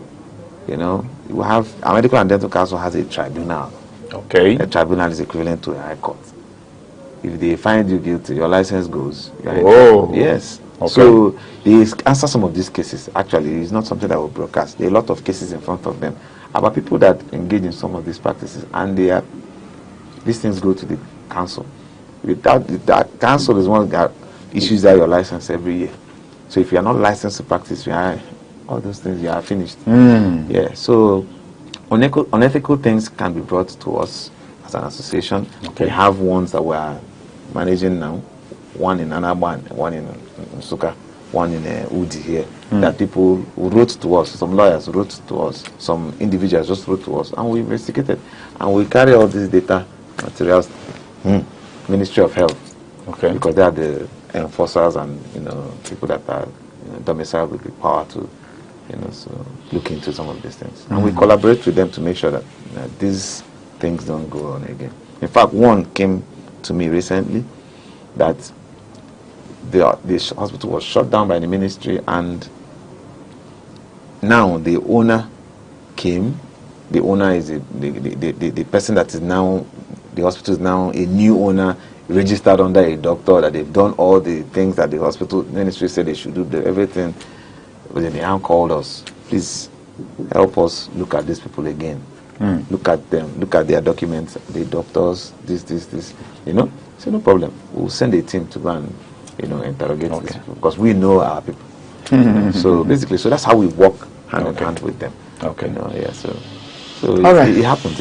It's just like in every, it happens. We see every sector. We see real ethical, breaches in our profession, but we also see those that are not done by doctors, but because they wear white coats, they are just like that one that happened with in Oka at some point. EFCC, came in the night, blah blah blah, talked about internet, or the fraudsters and all that. A doctor everywhere online. But it was when the Oka chairman of NME Oka investigated. It was not a doctor; it was a lab guy, lab scientist. So so basically these things happen. So it was both ways. It's both ways. Yeah, it's both ways. Doc, certainly a good place to lead the discussion, but this is not going to be the end. We're just running a series, Nigeria 65, but then beyond the independence celebration, we look forward to having you from time to time so that we'll keep talking to our people on issues related to health and medical management. Oh, thank you very much. I'll be glad to always oblige you. It's my schedule. All right, it's our pleasure. Okay, Dr. Chibuzo Ndiokwele is his name. He's the chairman of the Nigerian Medical Association here in Enugu State, as well as a consultant pediatrician. My name is Chris Anibogu. Take your health very seriously, whether you're in government or outside government. Bye for now. It's more than a television. This is Aneke TV. We move with the world.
Good morning and welcome to the Insight. But before progressing into the program, let's first apologize for the delay in kickstarting the program. Today on the Insight, we will be looking at the Constitution versus the bulldozers, with Lagos demolitions in view. You may recall that in Lagos State recently, there have been cases of demolitions, with the most recent one happening at Alaba International Market in Lagos, which the Lagos State government has primarily, through its agency of Lagos State Building Agency and Control, has come out to say that these demolitions were carried out in public interest to prevent building collapse. However, to give insight, X-ray, and give a post-mortem analysis on this very issue is Ozo Barrister Ofokansi, a private legal practitioner, human rights activist, and a social analyst. Ozo. Thank you, You're welcome to the Insight again. Thank you, Uche, for having me this morning. All right. Also, for want of time, let's look at it. The issue at stake here is a constitutional one. Now, as a lawyer, let's first of all help us draw attention on what the Constitution is saying as regards to Section 41 and 43 of the 1999 Constitution, where it has amended, 1999 Constitution has amended, where it has to do with the right of every Nigerian citizens to live and invest in any part of the country. Well, you see, the section you have just cited is, they fall under our rights. Okay. Under Chapter 4 of the Constitution on what people classify as fundamental rights of individuals. These are rights that are guaranteed by law of our nation. That's the grand norm. That's the Constitution. Whether it was drafted by us, or whether it was given to us by the military, it is still the Constitution. Okay. We don't have any other one yet. So that law provides the freedom of every individual to live, coexist, invest, and do business in any part of Nigeria, insofar as the business is legitimate. The young boys will say, insofar the business is legit. So if it's a legitimate business, you are right to do it in all parts of Nigeria. If you recall, sometime, I think early before the war or slightly after the war, I think before the war, there was a time an Hausa man was the mayor of Enugu here, the one we call local government chairman. You also know that a lot of other tribes, like the Yorubas, have been doing business in Enugu. You heard about Adelabu Street. That thing didn't just come about. There was a certain Adelabu who built on that street. And the houses, I think, is still there, unless they have sold it.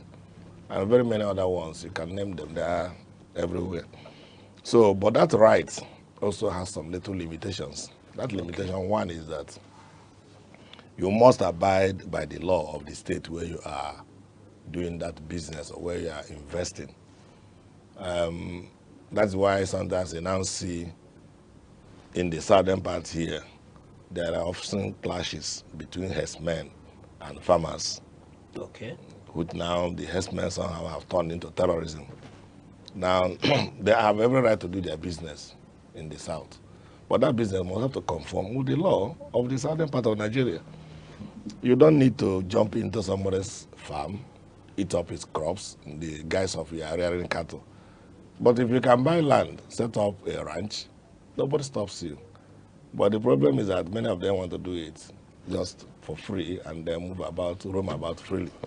Now, you also look at the other aspect of the investment. That is our people investing in Lagos. They know the Igbo man, let us use it that the Igbo man investing in Lagos. Lagos have their own rules. They have their own laws, including town planning authority, just like we have in Enugu here. They have their own town planning authority rules and laws.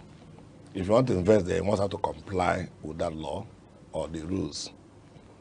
But the underlying factor here is that many of those people who are developing, they claim they have complied with these rules.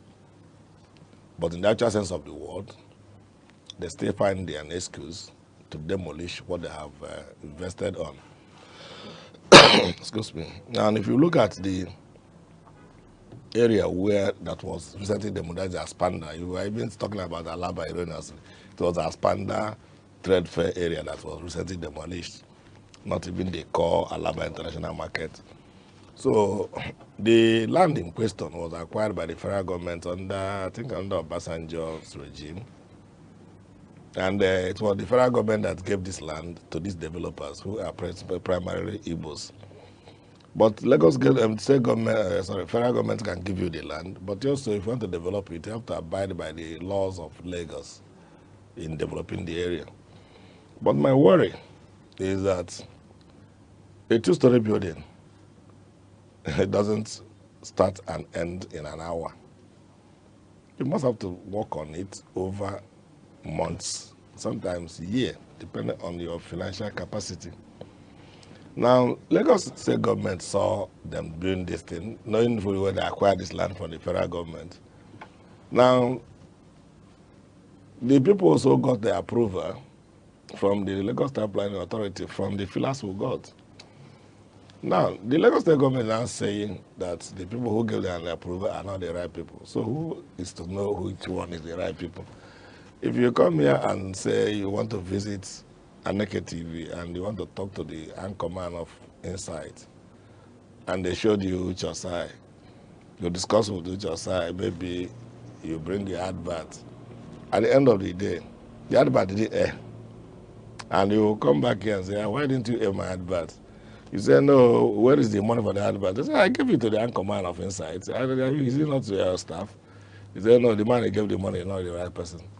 So that's exactly what is happening in Lagos. So, but you also find out that our own brothers, like most of the things that happen because they live in their own clusters. If they spread themselves out, this kind of thing will be happening. Let me just put it this way. If you go to Alaba International Market, the whole market is concentration of Igbos. Okay. If you come to Aspanda Trade Fair Market, it is a concentration of Igbos.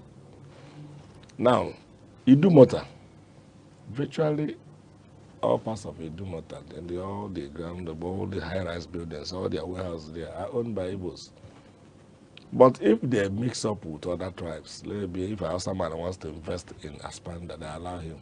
If Yoruba want to invest in Aspanda, they allow him. If Kanuri want to invest, they allow him. Or they share the lands to those people, even if they have acquired the land. And the people who are demolition wants to bring in sentiment into it.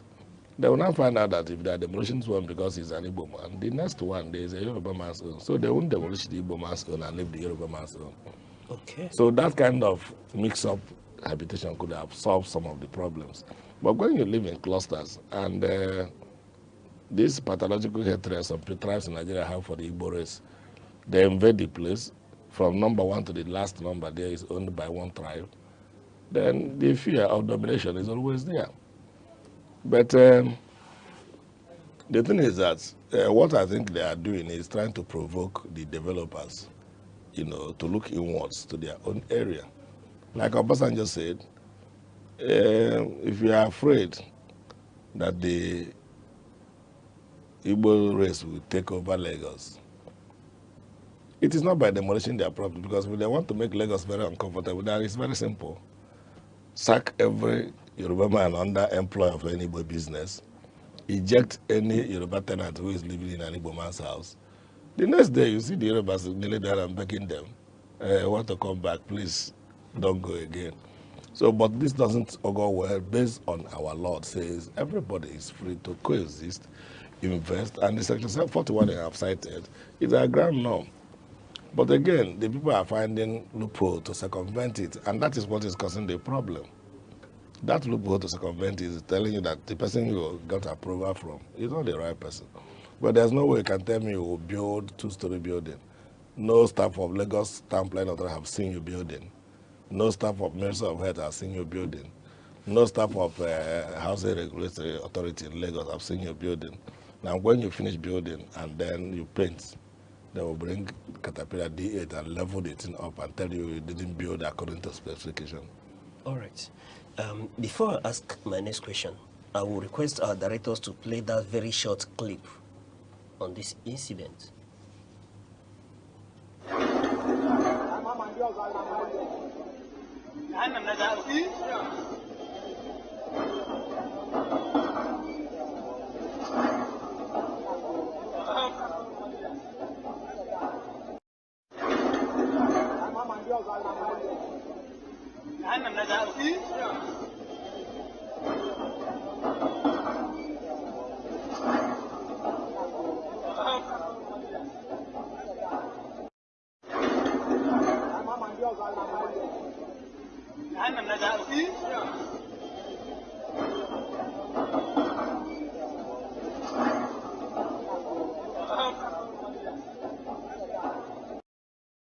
All right.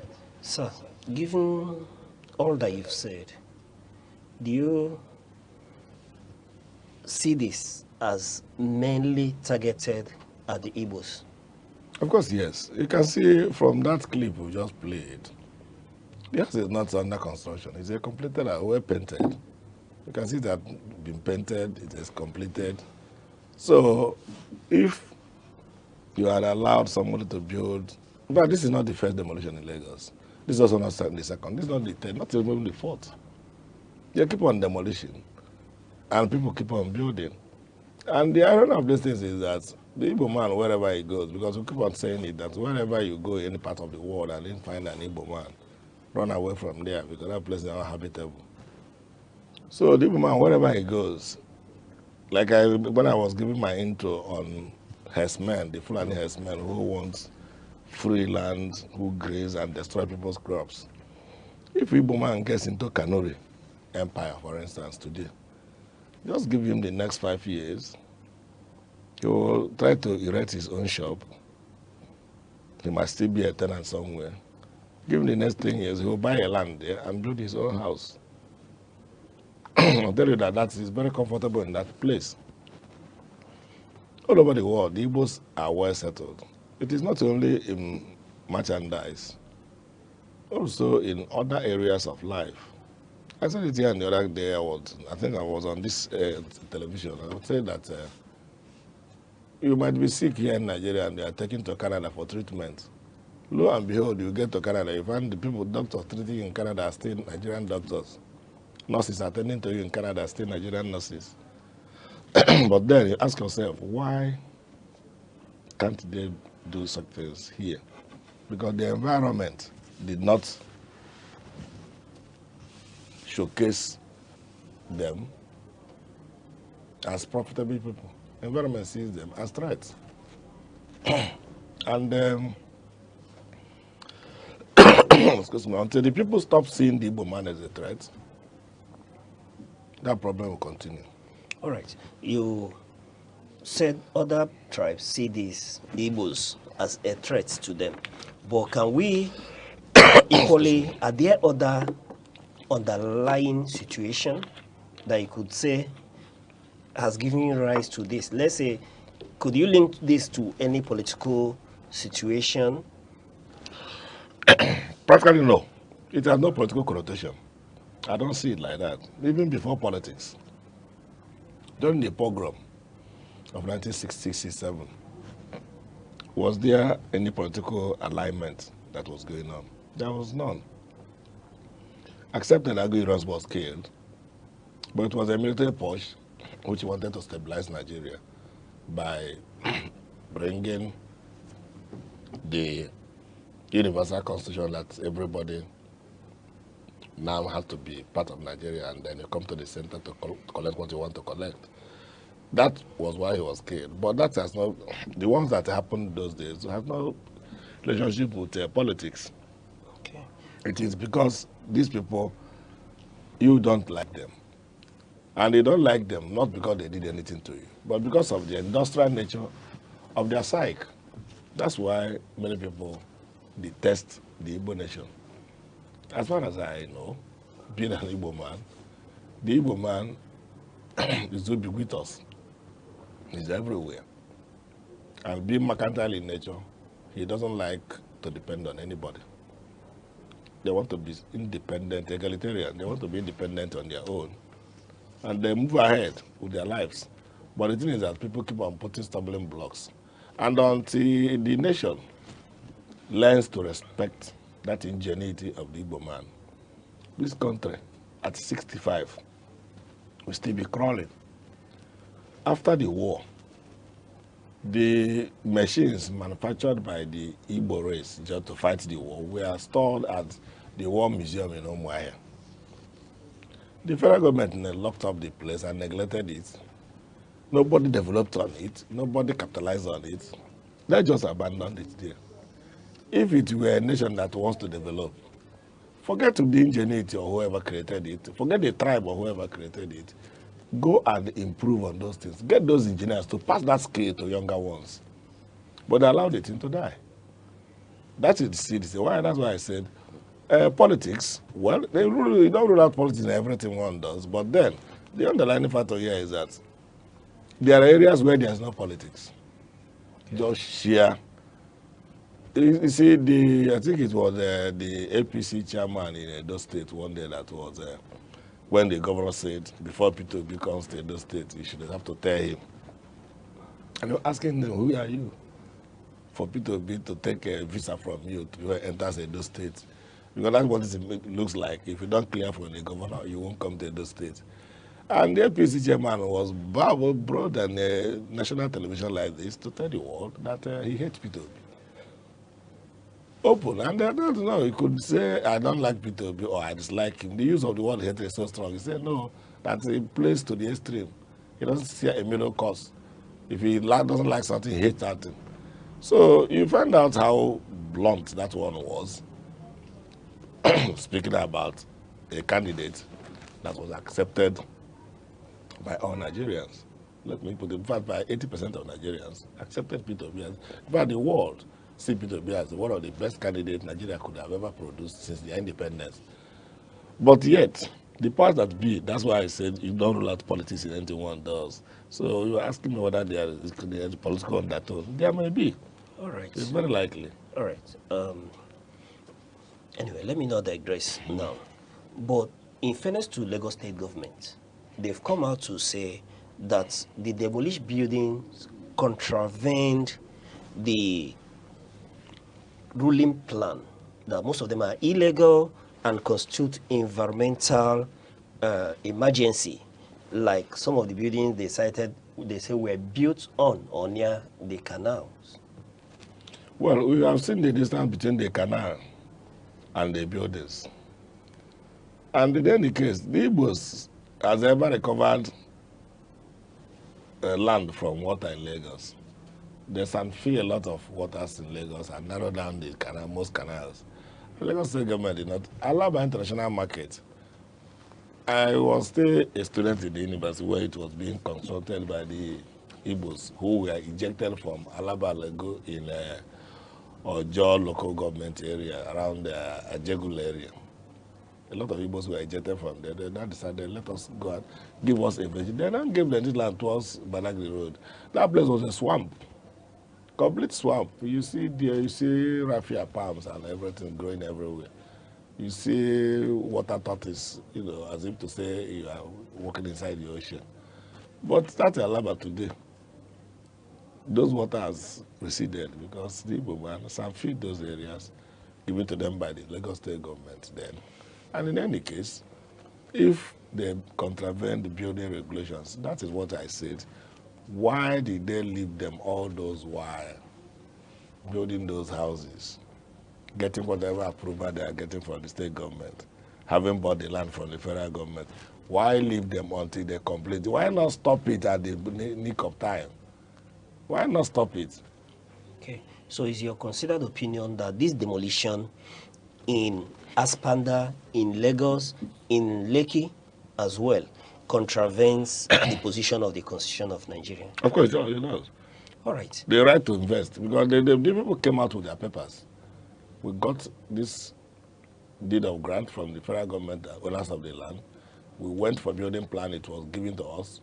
The approval was given by the Lagos Town Planning Authority. Look at all the approvals. So they don't know that place was near a canal when they were giving the approvals. All right.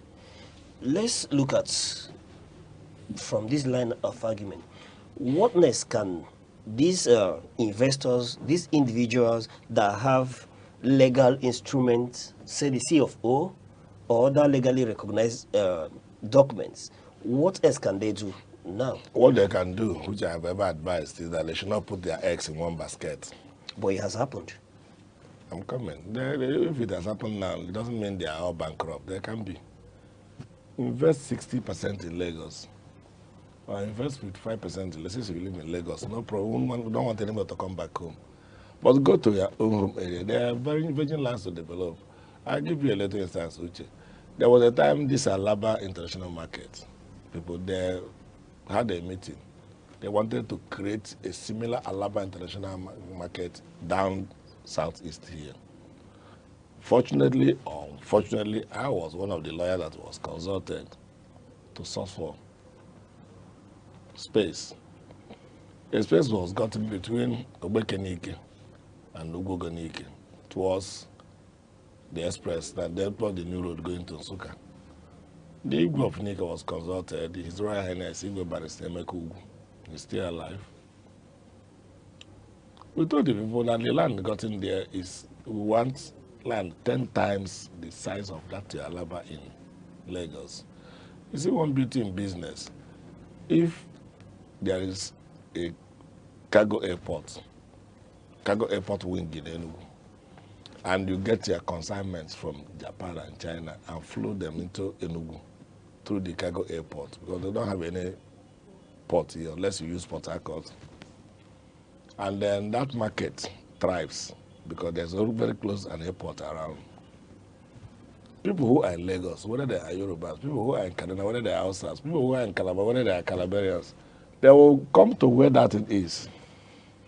You can see the example people give with Nnewi. Nnewi had this kind of showdown in Lagos over motor parts. They now came and developed the Ankwedo. Developed it an international market. If 90 containers containing motor parts come into Apapa Wharf or Tinkan Island, 90 containers, know that 85 of that 90 containers belong to Nnewi people, motor parts. And they will haul it by road to Nnewi. And people in Lagos will follow them from Lagos to come and buy the thing in Nnewi and go to sell or retail in Lagos. So that's why I said let them invest 45% of what they got, they have gotten in Lagos, down to their various zones. There are people from Enugu, there are people from Imo, there are people from Anambra, there are people from my boy, people from Abia. Go there and invest. Now that other dream was killed because that became a political argument again. Why must we cite everything in Enugu? Why can't other states benefit? You can see the man they call him Bukobi. I think he's a religious man. I think they call him a man of God. Have you seen what he's building in Imo State? The distance is just from here to 9th Mile. Clusters of real estate. That is what we call take home. If he has built such a thing in Lagos, who knows? Maybe if someone who goes there, another governor who comes will tell you that it's very close to the highway. Maybe it's not, no more be clearly put up a bulldozer and level it up. And now, your president is trooping to foreign countries almost on a weekly basis, saying they are looking for investors. And the local investors who are investing here, you are demolishing it. And they think investors will rush and come in. And when you demolish, there are no consequences. Most of the demolitions are done illegally without recourse to the rule of law. And they think the world is not seeing it.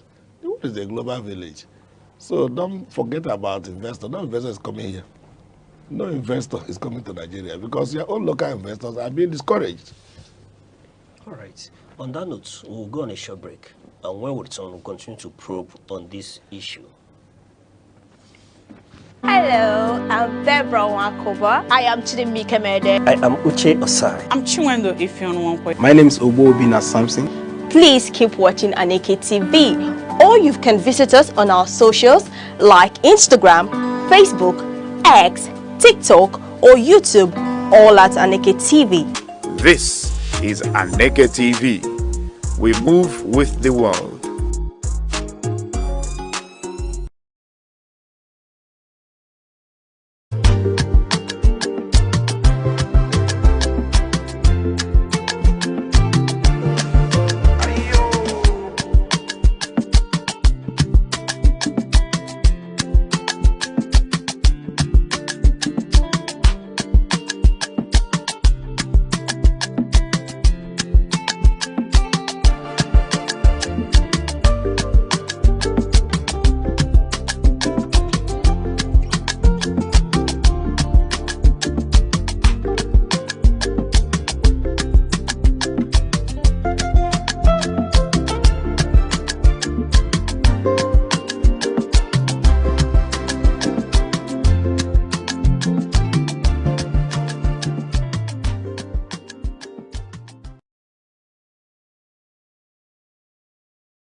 Thank you for staying with us. And we're still discussing with Ozo Barrister Ofokansi, private legal practitioner, human rights activist, and a social analyst. And we're dissecting the issue of constitution versus the bulldozers, with special emphasis on the demolitions in Lagos. And Barrister, Yeah. you know, we've been talking about this issue, but I want us to take another legal approach to this issue. And I want to ask, talking about execution order, to what extent does the state's power to enforce urban planning laws, like say the Lagos Fiscal Planning Permits Regulation in Lagos, supersede or bypass the rights under Section 41 and 43? It doesn't. The truth of the matter is that it doesn't. It doesn't supersede. The thing is that that's why I said they're acting illegally. Because now, look at the kind of, that's why I said no foreign investors coming here, because before you demolish anybody, it's everywhere. Even when Peter Mbai in Enugu here demolished the Holy Ghost and the shops there and the houses, ordinarily should have gotten a court order. That's the rule. And the people who went to court and got injunction, they ignored it. So the same thing also is happening in Lagos. So it is not peculiar to Lagos alone. So it happened here. All right, so in these instances, the judiciary is powerless. We are not powerless, but in the actual sense of we don't go to the judiciary without somebody filing an action. Okay. Judiciary cannot just wake up and say, stop what you are doing. Somebody, an aggrieved party must have to go to court, file an action, get the injunction first, get the judgment first, let them keep on flouting it. On the recording day, we will remind them. Because if we don't remind them today, we'll remind them tomorrow. Okay. And nobody can be a judge in your own case. You'll be the arrestor, the prosecutor, the judge. That's what Lagos government is doing. That's what they also did in Enugu when they were building the mega parks. All right. Let's leave every other thing aside. Let's talk on the realities on ground. Would you, beyond the law, say that this issue would have required engagement from the leaders of Southeast? Being that, like you did mention, there's no seaport in the East. And, for example, Enugu State doesn't have a cargo airport. Therefore, our businessmen, the Igbo businessmen, would rather thrive in Lagos than relocating their business here. Don't you see that there's need for engagement from Igbo leaders with the government of Lagos State? Well, who are the Igbo leaders? That's the question you ask yourself. Is it Johannes and the Igbo? They have not taken a position since that happened. Is it our people who are ministers, like Dave Umaide, who are waiting for their turn to become president when a turn comes to the Igbo land again? Or is it Soludo, the governor of Anambra State, who is busy, trying to gossip and talk like he has no control? Well, the little ones that still have Igbo interests at heart went there. I know Peter B went there. I know, what is his name? Abaribe was there. I also know Tony Moye was there. Victor Ome was there. And the Revivers, the Labour Party governorship candidate in Lagos State. A lot of them went there. And now, like you said, the Lagos State government said it blocked the canal. They now went to see the canal and measured the distance between the canal and the building. And it was glaring to everybody. It's just like Tinubu telling you that the super highway has been completed 80%. And people went there and said, where is the super highway? You don't hoodwink us into believing what you have not done, that you have done it. Because government achievement is like, it is open. You can see it, you can touch it, you can feel it. You don't need to advertise it on Aneke TV before people know government is doing something. You don't need to advertise it on any newspaper floating here in Edinburgh before you know, because like Patrick Lumumba said, Professor Lumumba, sorry, he said, if you build a 50,000 project as a governor and use 500 naira to advertise it, then you have built nothing. Because whatever you build speaks for itself. In law, we say, res ipsa loquitur. This thing speaks for itself. So if this studio is a digital studio, I don't need to tell the world a digital studio. If I touch YouTube, I'll see you people there. So it is just normal. So the government that will engage with Lagos State government, who are they? Did the Igbo leaders, excuse me, did the Igbo leaders engage with the government, the Lagos State government, when Oba said if we vote anybody other than APC, that they will throw them into the lagoon? When they were talking to the Igbo, how many Igbo leaders debunked that? When security was being threatened, they were, threatening Igbos with this and that. The Igbo in Lagos said, if you cannot protect us, let us go and get our own Eastern security network to protect us. They clamped the man and detained him for years, though. Before he was, I think he has been released, but he stayed there for close to a year. All right. That is the Igbo leaders you want to engage. So the ones that you wanted to engage, they have engaged. But like I said, every Igbo man investing in Lagos should start thinking how to partition his investments so that he will bring some down and then keep some in Lagos. And as to Enugu being landlocked because they will have no port, you also understand that the only functioning port in Nigeria today is Tinkan Island Port Complex and Apapa Wharf. But remember, I have a very wonderful port in Port Harcourt. We have in One. There are very many other ports in Nigeria, but those ones we are deliberately starved of funds so that it can only be Lagos that is functioning. All right.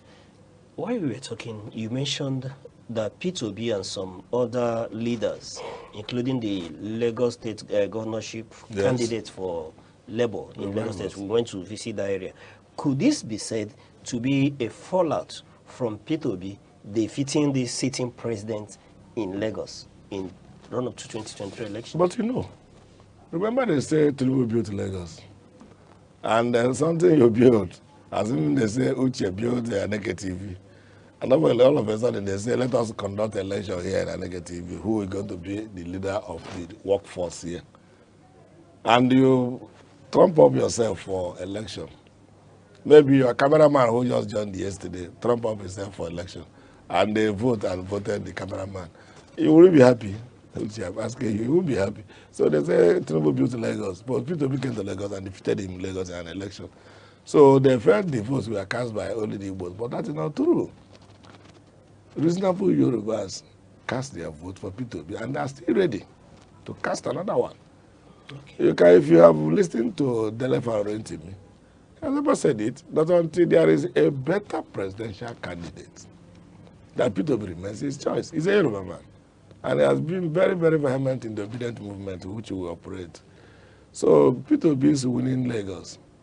And if not because Aneke, with their criminal mind, postponed the governorship election, I use the word criminal mind. Allegedly? Because they postponed it for no reason. There's no reason why they should postpone it. Because if they had done it the other week, as scheduled in the original timetable, Road Rivals would ordinarily be the governor of Lagos State. Okay. And very many governors who are in Labour Party could have just carried the same Obi wave and gotten in. But they now saw the wave and saw what it's going to cost.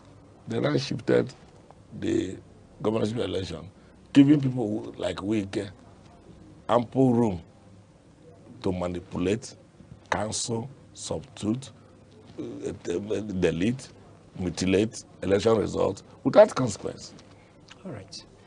Also, you seem to be of the view that this demolition that we've witnessed at Aspanda may not be the last. Likely not be the last. Likely, unless the Igbo nation tries to think home. All right. Because why I say unless they try to think home is because I know even when Tinubu was the governor of Lagos State, was Wike who was running his Masop movement, called for sit at home. That was the first sit at home. Everybody who is somebody in Igbo land obeyed, including in Enugu, including in Kaduna, including every Igbo man. They all locked their shops. Lagos was grounded to a halt. By 4 p.m., Tinubu was forced to come to national television in Lagos and beg the Igbos to go and open their shops, even if it's for 2 hours. And Lagos has grounded to a halt. That was indicated. Which that one is even the one that led to what they call BBC asking Obasanjo in one of his trips overseas. That two people say that the issue of Biafra has rested. Why is Waziri doing it? What is Waziri doing again? That he called for sit at home and everybody obeyed. Obasa just simply told them that the Igbos were celebrating New Year festival. That is not that there's nothing like sit at home. So he made a joke out of it, and that was what created the sit at home of Waziri. So Waziri called the second one, nobody obeyed. But if like Buhari is doing, when Nam can cause for sit at home, he will be looking for Nam wherever he is. Went to Kenya, rendition to Nigeria, top in prison. It escalated it and made the young man more popular. So if he has cracked joke like Obasanjo is own, maybe by now Aneke could have rested. Who knows, you know? All right. Also, yeah. Beyond the Igbos moving their businesses to the eastern Nigeria, because as at this moment, we're still all Nigerians who have the right to live and invest anywhere in the country. What is your personal suggestion to the Igbos in Lagos, Igbos across the Federation, as a solution to see that this crisis is mitigated? Well, first, let them also know that wherever they reside, there's a law governing that place. So whatever they do, let them try to do their best by complying with that law, so that at the end of the day, whoever will blame them halfway. Two is that they should stop living in clusters, Igbo clusters. They should discourage it. Let them mingle with the population. Let them set up their business inside where other tribes are living. That will make it difficult to target them because they are now mixed with other people. And then, lastly, which I keep on suggesting, let them also start thinking home. It's important that they think home. All right. Yeah. On that note, Barrister Ozo Ofokansi, it's been a pleasure speaking with you on this issue, and I hope you have time for us to continue to expand on all other issues that are affecting Igbos who are in diaspora. Thank you for talking with us. Thank you, Uche, for having me today. You see, the Igbo man story will never finish because the Igbo man, like a growing tree, never stops. And wherever the Igbo man is, they also like to make his presence felt. And that is the anger of a lot of people all over the world. On that note, we'll turn back to you, our viewers. Remember that on this site, your views matters to us. Let us know what you think about this issue.